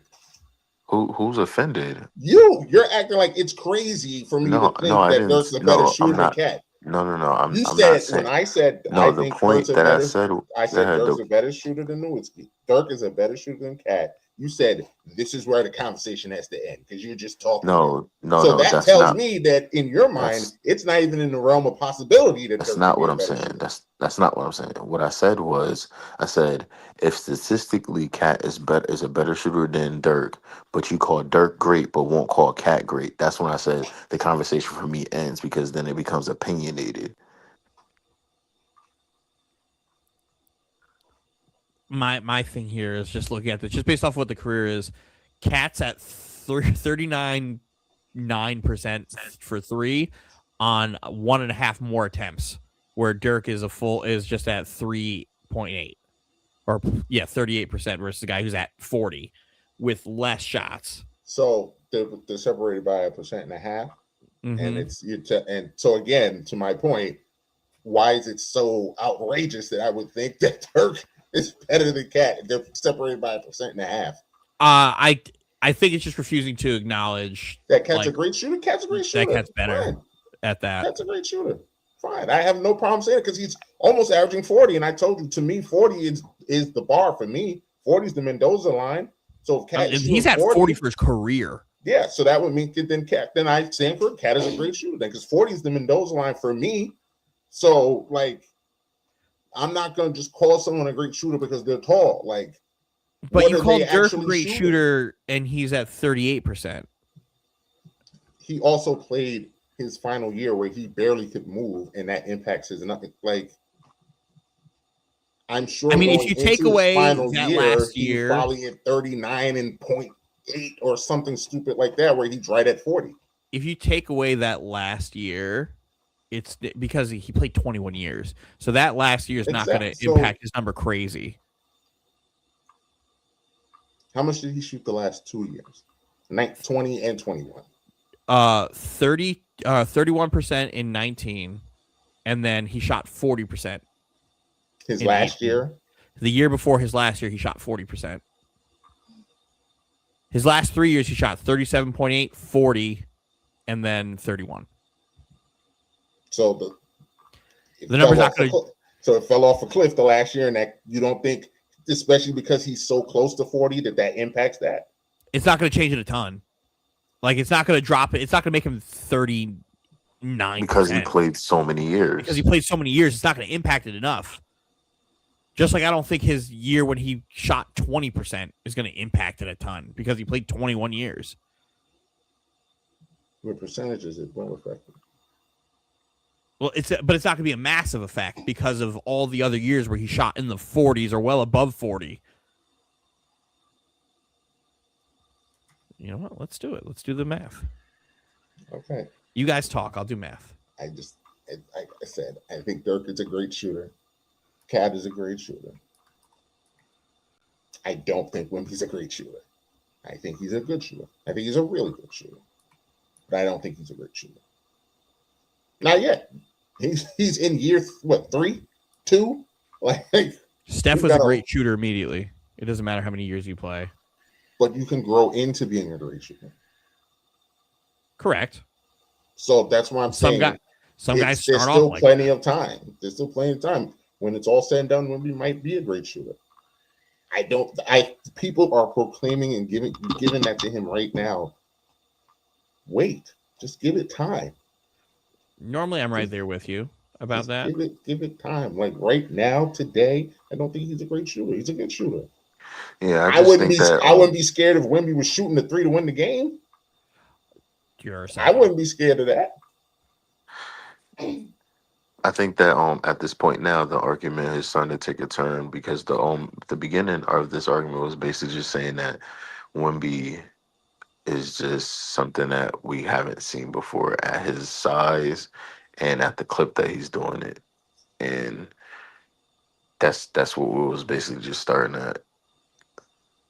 My argument has been the same this whole time. Is that Wemby gets overhyped, in my opinion. I don't think any negatively about him. I just think he is overly hyped. Wemby's a bad dude. He's a bad man. I think he's properly hyped. For things he's a bad man. For things that like I said, I don't think he's a great shooter. I do think he's a good defender, but I do think him being 7'4" helps him a lot. Like that helps. Like he will be hunted in the playoffs. Like not the way Rudy is. He's going to get hunted, and people are going to be sadly mistaken. Rudy can't move. I think people are going to try to hunt him, and people are going to be sadly mistaken. We're gonna see, but I think he's going to be hunted in the playoffs. We will see. Because I think he just has the tick to show up in those moments. Like I feel like they're going to try to like blow by him. He's going to catch him. They're going to try to be physical with him. I don't think any of that stuff gets to him like that. I mean, I thought his first season we would have saw the NBA speed and strength and all that stuff play a factor, and it really doesn't. We're thinking about yesteryear's basketball when it comes to stuff like that. These players, they adapt faster to the game and the speed and the physicality, and if they're great, they're great from the beginning, and that's just that.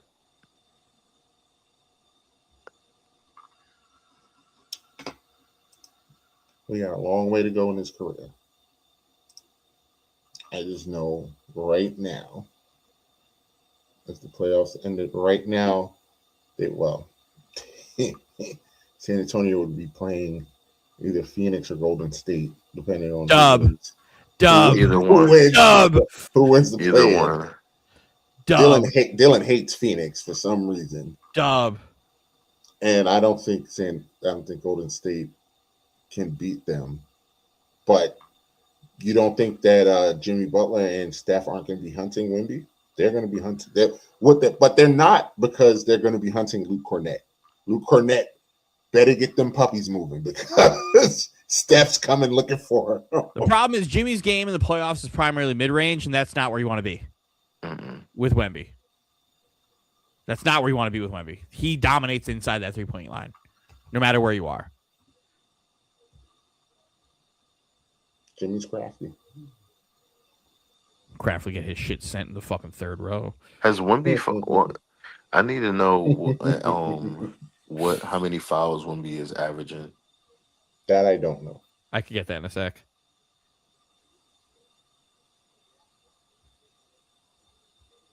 That I don't know. It feels like he gets a good whistle, though. But I don't know for sure.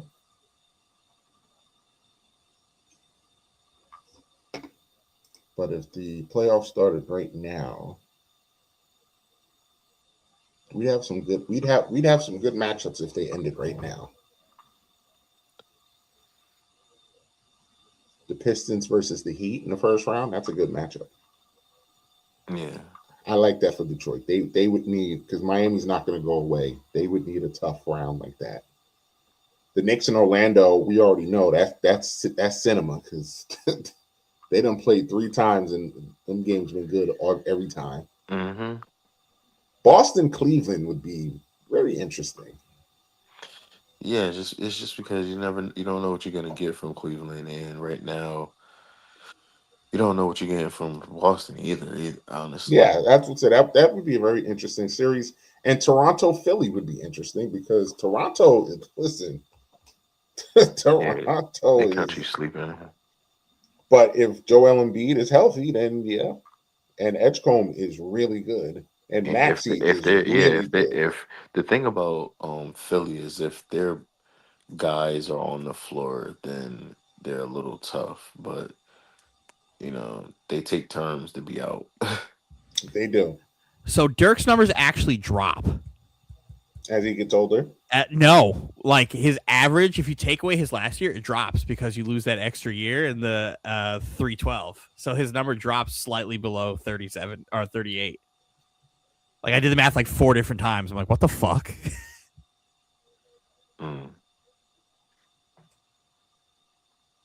So that's crazy. How many can you look up how many fouls? I'm doing it right now, sir. Appreciate you. Watch your tone. He's at just under 3 fouls a game, so 2.9. So three. And so I don't know why. Oh no, hold on, timeout. That was just the last 5 games.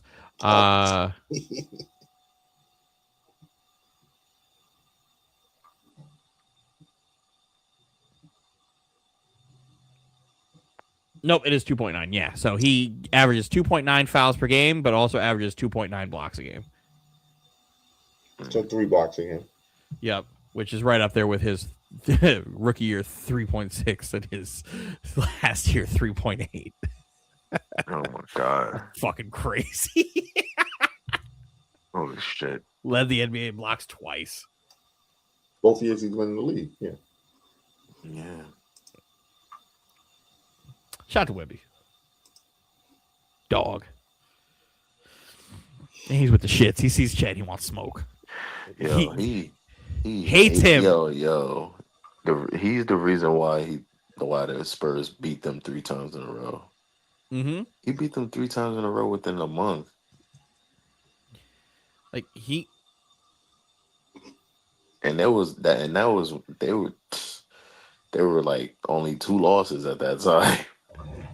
Yeah, how many losses do the Thunder have? And 5. I think 3 of them are the fucking Spurs. Yeah, they 5.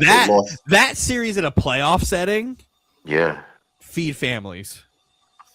They've lost 3 times to the Spurs. They lost to Portland on a random buzzer. Yeah, I remember that. And they lost to Minnesota on that Ant had to go nuclear in the last 2 minutes to beat them. But Ant always he does that once a year in the season during the regular season to them. Oh, to them, I would say Ant has nights where he just goes insane. If it wasn't for Joker, they would have beat the Nuggets the other night too. Okay, see San Antonio in a playoff. I need that. Yeah, I need that. That might be a second round this year. I think they lose to the Thunder in the playoffs, but to see Wemby play in that setting, to see if he's really about it. Yeah, because he looks like he's about it right now. You put him in the playoffs where there's stakes and physicality, and if he can prove that he's one of them ones. And I can't read if Shea is playing mind games by saying, when you lose to guys like that, you got no choice but to think that they're just better than you guys. If that's just like him playing mind games, or if he really feels like the Spurs are better than them.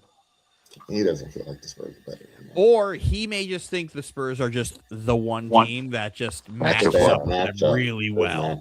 Yeah. Mm-hmm. Because no other team matches up with them well enough when you could literally just put the better version of your center opposite them. Mm-hmm. Where it's like they have a bunch of wings. Chet is like the massive fucking just like difference maker in most of these games because of his ability. But then you're like, we have a better one. we have a better one. He's like, oh, you got the Hulk, we got the Hulk Buster. You're here for this. That's cute. Mine's better. So because I would pick the Spurs in every series, or the Thunder in every series, but you put me in a Spurs one, I'm like, oh shit, I don't know. I think they might. I don't know. I trust Wemby. Yeah, and Dylan Harper, man, he's a fucking dog. Dog. So mad that he's not a fucking net. So mad. Oh. Fuck. He's nice. Speaking of Nets, James, we're at 10. We're at 10. Oh no, I've already conceded I'm going to lose this. Jordi Fernandez is a really good coach. He's a really fucking good coach. And Jordi Fernandez is either going to get fired or be forced to have everybody traded. That's what's going to end up happening, because I imagine Sean Marks and Joe Tsai in their offices just like, what the fuck is Jordi doing? It's unreal. They taught Michael Porter Jr. how to play good basketball. Unfucking real. I don't think they'll make the play. I don't think they'll make the play-in though, Dylan. Let's take a look at the They're standings. 2 back in the loss column. They're 5 back. It's not out of the realm of possibility. Yeah, it's not. It's not. I mean, that was a weird Wizards loss. I knew they lose to the Rockets. They lost the Wizards because we literally sat everybody. Nick Claxton, Michael Porter Jr., Cam Thomas didn't play at all. Mm-hmm. And I bet Jordy was like, I'm still going to coach circles around him. These fucking losers. It's not outside the realm of possibility. I still think like 30. I think they're gonna. Their ceiling is gonna be 35 wins at this rate, and if they keep just finding ways to win like random 3-game stretches. I don't think so. I got 2 packs on 35. Listen, I got 2 packs on 35. They're not getting to 35. Even they might get to 26, but they're not. I know they'll absolutely get 26. If we're at this point right now and we are hitting strides where we're winning 3 straight, it's gonna happen. They're gonna end up like right either in the play-in race or right outside the play-in race. I'm gonna be like, what the fuck? Rooting for your team to lose, crazy. I don't want to see this team in the play-in. Crazy. I don't want to watch this Nets team be in the play-in and just get fucking dog walked. No, you also want to play a team like Atlanta and fucking squeak in, and then like, oh hey, congratulations, you have to play the Pistons in round 1. I don't want to watch that. You don't want to watch that. Nobody wants to watch that. Brooklyn.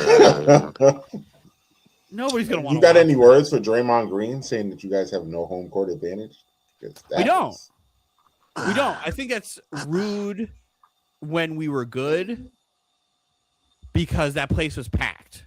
And anybody who says otherwise, one, is full of shit and never was there, or is just creating a narrative.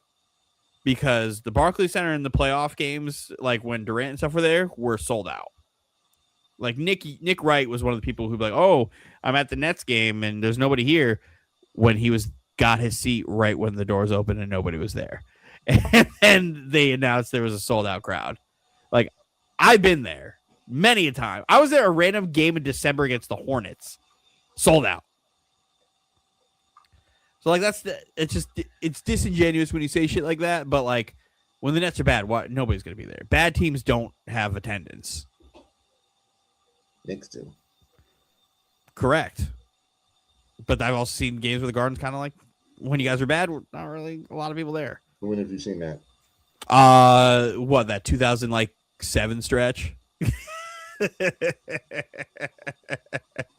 Like there were games where there was nobody there, like the Tracy McGrady Knicks. I was watching those games. I was watching those games, Mike.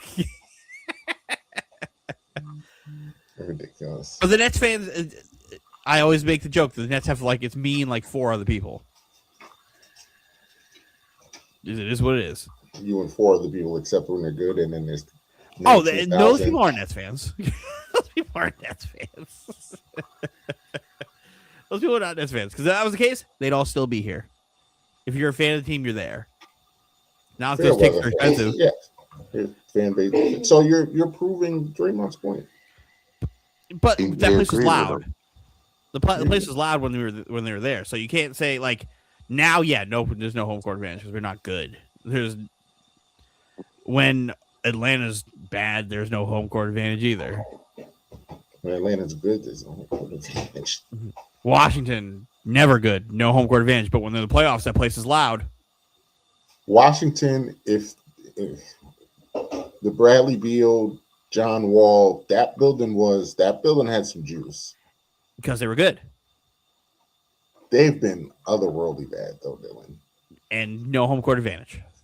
Otherworldly. Shocker! Bad teams don't have attendance.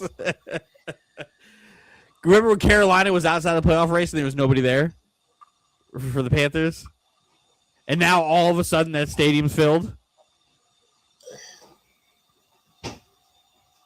We'll see next week if they have a playoff game at home. The only time that's not like a point is Miami because Miami doesn't have any home court advantage in anything. Them fans ain't. The Heat fans ain't real. It's all just rich people who show up in Miami when they're in the playoffs. In French. Celebrity row.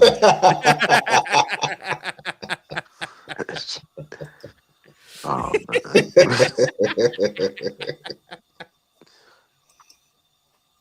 Mike, you're getting good at those clips, man. Getting good at them. Just doing what I can to move the show along. And Orlando just has the fucking Disney crowd. Just a bunch of 65-year-old Disney adults. Yeah, because it's in the 90s, that Orlando, that was a tough place to play. Even the Dwight Howard year that they went to the finals, that place was loud, but I don't get that. That place should be rocking every night. They have a good young team, and it doesn't feel like it there. Yeah, but Orlando is just a tourist city. Yeah. So it's like you're not going to get like everybody who lives in Orlando is old. Like you're not going to get these people. They don't give a fuck. They're old snowbirds. Like you're going to get somebody from fucking New England to care about the Orlando Magic. Yeah. They're all Celtics fans in Orlando. Celtics and Knicks fans. That's the only fans they got. Yeah. They're going to the Orlando Knicks game. Yeah, that's it. That's it. Oh, we'll see. Fuck you, Draymond. And did you see? I don't know what the name of that old man is, but him. Oh, Mr. Whammy? Disrespect my guy Whammy. I thought you was gonna have a whole rant for Draymond tonight. Nah, he did disrespect my guy Whammy. Beef with Mr. Whammy too. Listen, Mr. Crazy. Whammy's like 85 years old, and he sits there under the and he really thinks he does something. He has magic. You didn't know that? He does. He has a percentage. He's like, I've helped on this many like shots, and the Nets broadcast actually like keeps tabs of it. Yeah, it's like what's the sister such and such in college? Sister Jean? Yeah. Isn't she dead yet? Sorry. Oh my god. That bitch 140. Oh my god. If anybody disrespected Sister Jean, it should be an issue. Can't disrespect Whammy. Listen, Sister I'm not gonna. Whammy's been through a lot. Whammy has done a lot. Well, RIP Sister Jean. Whammy has been through a lot. Don't you disrespect fucking Mr. Whammy. But I get it. Like he can be bad annoying at the same time. He has these signs. He has these signs that he brings to games where he just rhymes. Because where like, Kevin Durant is back in town. We miss you, and I have a frown. You are immune to whammy magic. Da da da da da. Like he won't whammy former Nets. That's his thing. He won't do that. Again. It's listen, he's our Spike Lee. Oh, don't disrespect Spike like that. He's our Spike Lee. Nah. I don't know. Spike Lee used to come to Nets games too, so Spike Lee's our Spike Lee too. Ah, there it is, Mike. This camera's getting worse and worse with this, so there's no way I can stop it. I spent an hour and a half the other day trying to fix this. Didn't work. No, El Gato forever. El Gato forever. Make sure you hit that like, share, subscribe button and notification button for when we go live. You know when we're here. We're going to be going live a lot in the next couple of weeks. So stay tuned. We're going to be here. Wildcard weekend's this weekend. No, well, next Saturday, right? So, yeah, that's 5 straight days. Because the Miami game's Thursday. The Ducks. The Ducks on Friday. You're having conniptions talking about the fucking Ducks. I can't say Oregon for some reason tonight. I cannot say Oregon. But, and then Wildcard Saturday, Wildcard Sunday, and then why ESPN gets this Monday night playoff game is just crazy to me. But shouldn't be allowed. It shouldn't. It really shouldn't. But, so, yeah. So, yeah, we might be back next Saturday. Barretto Boys on Sunday. I might pop in. I don't know if we're going to. We'll see how the game goes on Monday. I don't think there'll be a need for us to. I don't think there's a need for us to do a show Monday. Next Monday, I should say. But the Speakies will be next week. Won't be a need to preview. Maybe we'll preview the playoffs before the Speakies, during the Speakies, but. Can't wait for those ballot reveals.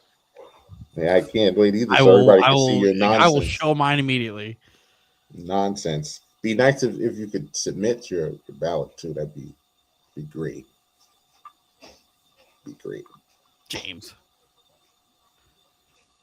Mike has my ballot. You have to resubmit it again now to the official ballot. The nomination list that I posted earlier. Got you. Also, just know, Dylan, you will have a field day when you see Anthony's ballot. Of course. Field day. Of course. He probably voted himself everything and then try to shit on me. But Mike is calling. But Mike is calling us rigged. Yes. When everything is revealed, everything will. I already revealed what my pick was for that. When I said that. It's justified. Dylan, what were the picks for the Smile of the Year? Because I couldn't remember it. Anthony Joshua, Kendrick Lamar. Anthony Joshua. That was the one I could not remember. It was Anthony Joshua, Kendrick Lamar, and there was a third one, right? We had 3. Yes. What was the Smile of the Year? Yeah. Yes, James. On the fly, we came up with a new category, Smile of the Year. Kendrick looking into the camera, smiling at the Super Bowl. Anthony Joshua smiling before he took Jake Paul's soul from him. And there was one more that we had that I can't remember right now. Why can't I remember any of these smiles? You wasn't. I don't think you was on when we did it. Wait, remember Kendrick? You remember Kendrick in the Super Bowl when he looked dead to the camera and smiled after he said, "Hey, great." Yes. And Anthony Joshua smiling before he knocked Jake Paul out. Go look at the replay. You'll see. You'll see it. If you look at the replay, you'll see it. You'll see. It's a very evil smile that he does before he knocks Jake out. Very evil. We had one more. I'll go watch the tape, Dylan. I'll go watch it. But I mean, we know who's gonna win.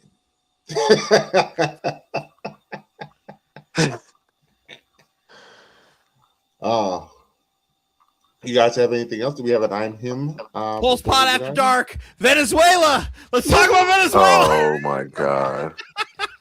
Listen, I woke up this morning, literally woke up and looked at my phone and was like, wait, are we at war? Did I wake up and we're at war? When did that happen? Listen, wild. Just woke up to us capturing dictators and saying we're running the country. And Mike, he I know you're on pins and needles with every judgment decision they make because you work for the government. Mike is like, I cannot go another day without a paycheck. My favorite thing is all of this stuff being labeled as like, oh, we're doing it to stop dictators. No, you're not. Who believes that? Well, we want that oil. I would say, give us that oil. Who believes that? Because we know who believes it. The cult believes it. But yeah, this is absolutely about oil. World's largest oil reserve in Venezuela. Give us that oil. Absolutely about oil. We tapped Iraq dry. Now we're on to the next one. Well, it's about the oil in like the like literal sense, but it's all about boosting the American economy, which is like I went into a rabbit hole today learning about it, like going back to 1997, learning about how everything that happened in 97 is just repeating itself right now. War is money. It's not even war. Fuck the war. Like going in there and trying to just take control, because apparently the lady who won the Nobel Peace Prize from Venezuela has been, because he thought it should have been him. She's in we're in her pocket. Like she's in our pocket. She's been working with the United States for over 23 years. She was funded by George Bush and the United States government, being paid by, I think it was called the NED, to help take down the dictator back in 2002. So once Venezuela and the world kind of found out that we were funding her trying to take him down, they're like, oh wait, no, we weren't doing nothing. We didn't do none of that. So they stopped funding her because they now need to try to find a way to keep the oil, because they gave a terrible deal to the United States where Exxon owned the oil for years. And then once the new dictator took over in like 2007, they're like, hey, fuck that deal. Give us our oil back. And then they got sued, and Exxon won like $1.4 billion in a lawsuit because they're supposed to get their oil back. Who gonna make them pay? The world police is gonna make fucking Venezuela pay next Exxon fucking $1.4 billion? Nah. So back to that lady who won the Nobel Peace Prize. She's back, right? Apparently she won some democratic election to be like the president. But who gives a fuck about a president when you have a dictator? Mm-hmm. So we're going to kidnap the dictator because this chick's working in our back pocket. She's going to end up taking over because we're running the United States. The United States is running their government. And then she's going to put together a deal that's going to broker 80-20% back to Exxon for the oil to be pretty much owned by the United States to help re-stimulate our economy. Because in case you didn't know this or not, oil, when it's traded throughout the world, is only traded in USD. And there's been a ton of fucking people who've been trying to barter trade deals with oil using other forms of currency. So when people try to use other forms of currency, they value the American dollar. So now, since we take control of the largest oil pool in the fucking world, they have to talk to us. They have to deal with us. So now it's going to help stabilize the United States economy by playing hero and taking the dictator out of office, and then putting this lady who's been in America's pocket for fucking 20-something years to run the country. But it's not even that simple, because Trump then said that even though she won the election, nobody wants her to be the president, and we're running the country, and we've been talking to the vice president, just for the vice president to then go, no, that's not true. Release him that's now. Not her. And then I've seen that no one thinks that's really her. That's the dictator's like second in command. Yeah, but that's who Trump said was going to work with us, and like it. No, well, in a sense, she's the one. Like they're going to try to work with her because she's technically in charge now that they fucking kidnapped homeboy and his wife. Because that's what they did. The lady he's trying to put into power, they kidnapped that man. They stole him. They kidnapped that man out of his bed. To be fair, war criminal. He's definitely not a good guy.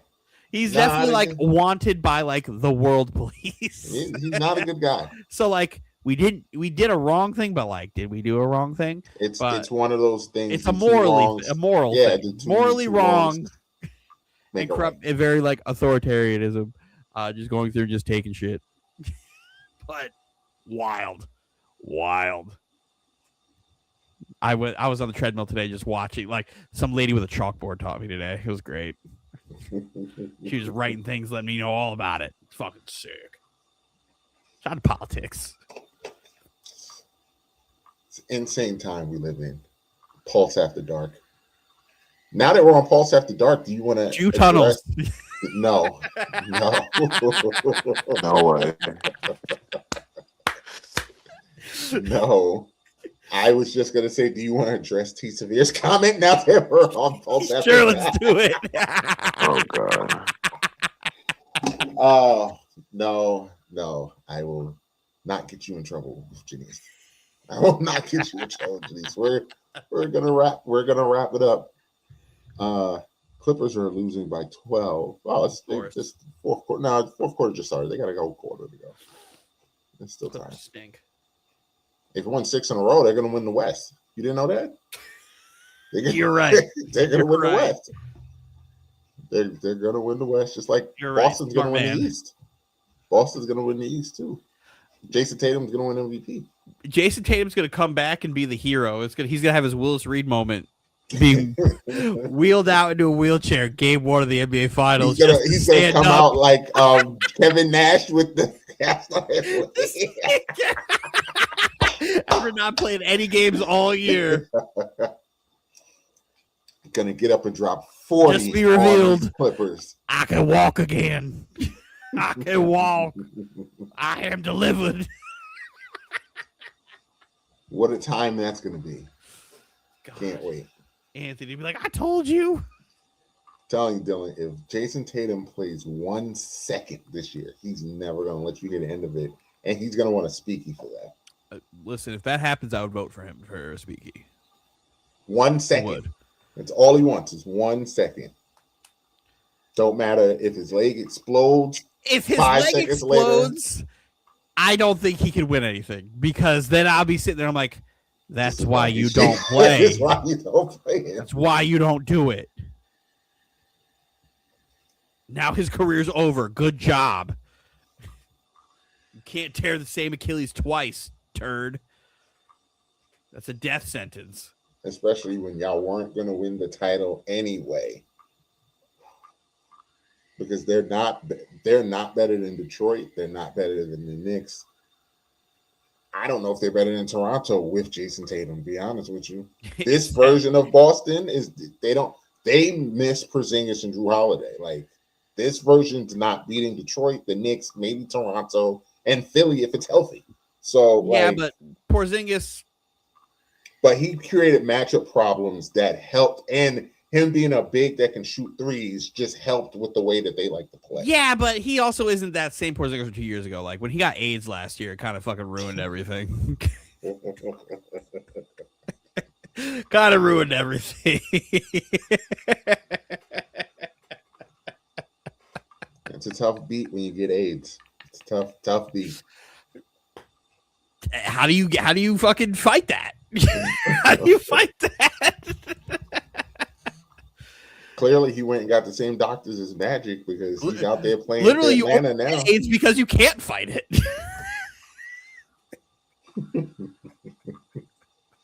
Fuck. Yeah, it's time to wrap up. Yeah, time to wrap up. We are 2026 is off to a hot start. Hot start. Do you have any I'm Hims before we go? Does anything happen in the last week? A lot of things have happened in the last week, but do I have anything that is worthy of an I'm Him? Such short notice. I mean, for me, it would probably be the coach for Indiana. Oh, Signetti. Yeah. Dropping that bar. Do you think your players are afraid of the Alabama mystique? No. All they know is the players that I show them on the film. Bar. That boy good. But he's playing a coach this week that also has swag like that. Yes. The coach who might take too much Adderall too.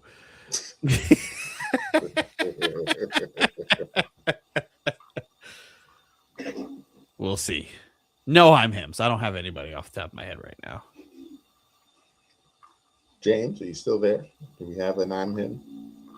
Pass. I am still here, sir. Do you have an I'm him? I'm him. Or her. I don't know. Hold on, let me plug my phone up. It is dying. Oh, shit. All right. I'm him. Do I have one? In the meantime, I have an I'm him. Leon Kennedy from Resident Evil. I'm him. That man became a super soldier after being a rookie police officer escaping Raccoon City to then just being a complete badass kicking these things. It's fucking sick. Shout out to Resident Evil. You would have thought. Discovering Resident Evil at this big age of yours is been a marvel to see. Plowed through that shit too. I don't have one, Mike. So Leon Kennedy for James too. We'll do that. Solid Snake. Anyone. Solid Snake. Big Boss. Revolver Ocelot. Revolver Ocelot. He's a bad man. Don't worry. Metal Gear is on my list of games to play too. Now that I've gone through Resident Evil. It's a great game. I know. I just never got into them. Make sure you unplug that second controller.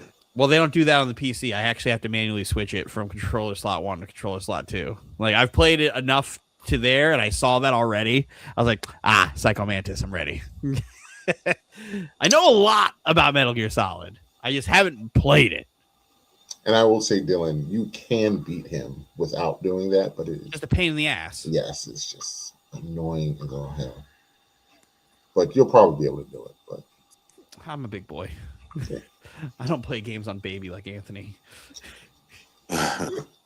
Still hasn't popped up in the chat or anything. He must be going to town. The slopes. Hopefully he shows up for the speakeasies where I think he will have a busy night. I think he's boycotting. I think he's boycotting. He saw that nothing he voted for got nominated. No. Ooh. What did he say that is up there? I can't wait to show you his because it's just so ridiculous. But he's out dominating right now. He's on the slopes, man. Dominating. No, because he picked the Dodgers. Okay, well that's a given though. He picked the Dodgers. Actually, all his Ohtani stuff is up there. Him arguing yesterday to himself, y'all don't listen to albums. How you gonna do this? Don't just vote for shit to vote for shit. Vote for shit he thinks gonna win. That's the point of this. His albums are like he did all of that, and then like I almost let God sort him out. He probably put some sexy songs for you. Yep. The Nas album. No, he didn't put the Nas album. No, he did not. Really? But, and I won't. This is the only other thing I'll give you though. That was his artist of the year though. Nas. Second place. You know who was first. Oh, Drake. Yeah. You know who was first. The guy who's in a RICO right now. So his the guy who sued a record company for the stuff doing something that he does. Yeah, that guy. It's like so his real to me, his real artist of the year was Nas. But nonsense. But didn't have his album. Nobody. Mike, nobody else voted Olivia Dean. No, James. No. That's why I was like, I could have put fucking Live, Laugh, Love by Earl Sweatshirt on this fucking thing. Nobody else would have fucking voted that. Olivia Dean had a great year. Nobody else picked her. Nobody else knows her. You guys know who Olivia Dean is? I don't know who Olivia Dean is. Wow. But just like Anthony said, we don't listen to albums. Yeah. We don't listen to anything. I bet you know the song. Only a place in a time and a place. I do know that song. Yep. I've never actually sat and listened to that song, but I have heard that song before. Olivia Dean. I could put fucking. I did put Bad Bunny's song. That's one thing. Bad Bunny's album because that absolutely deserves to be there. But there's Rosalie's album, all in Spanish. I listened to the fuck out of it. If I would have put that, nobody else would have voted for that fucking album. Nope. Even though it's like wildly considered like one of the 2 best albums of the year. Just like all the albums that DJ is nominated, none of you mentioned any of it. Yeah. And he's gonna have he already is upset that none of that stuff is here. But the speakies will be next week. We will reveal all. We'll have our winners. We'll have some laughs because the speakies always bring laughs. And yeah, so join us. Hurt feelings. And hurt feelings as usual. I look forward to the guests. The guests during the speakeasies is always the best part. Well, we only have one lined up, so we'll see how it goes between now and then. But yeah, Don't count me out, Mike. I'm gonna get us some guests like old black sitcoms. All I gotta say, where they just pop in. Just pop in and have round of applause. I'll see if I can get some cameos of some random people congratulating announcing winners. Yep. Oh, that'll be wild. That'll be funny. So join us. It'll be a special episode. Fill in for James. I'm Mike. Have a great night. We'll talk to you later.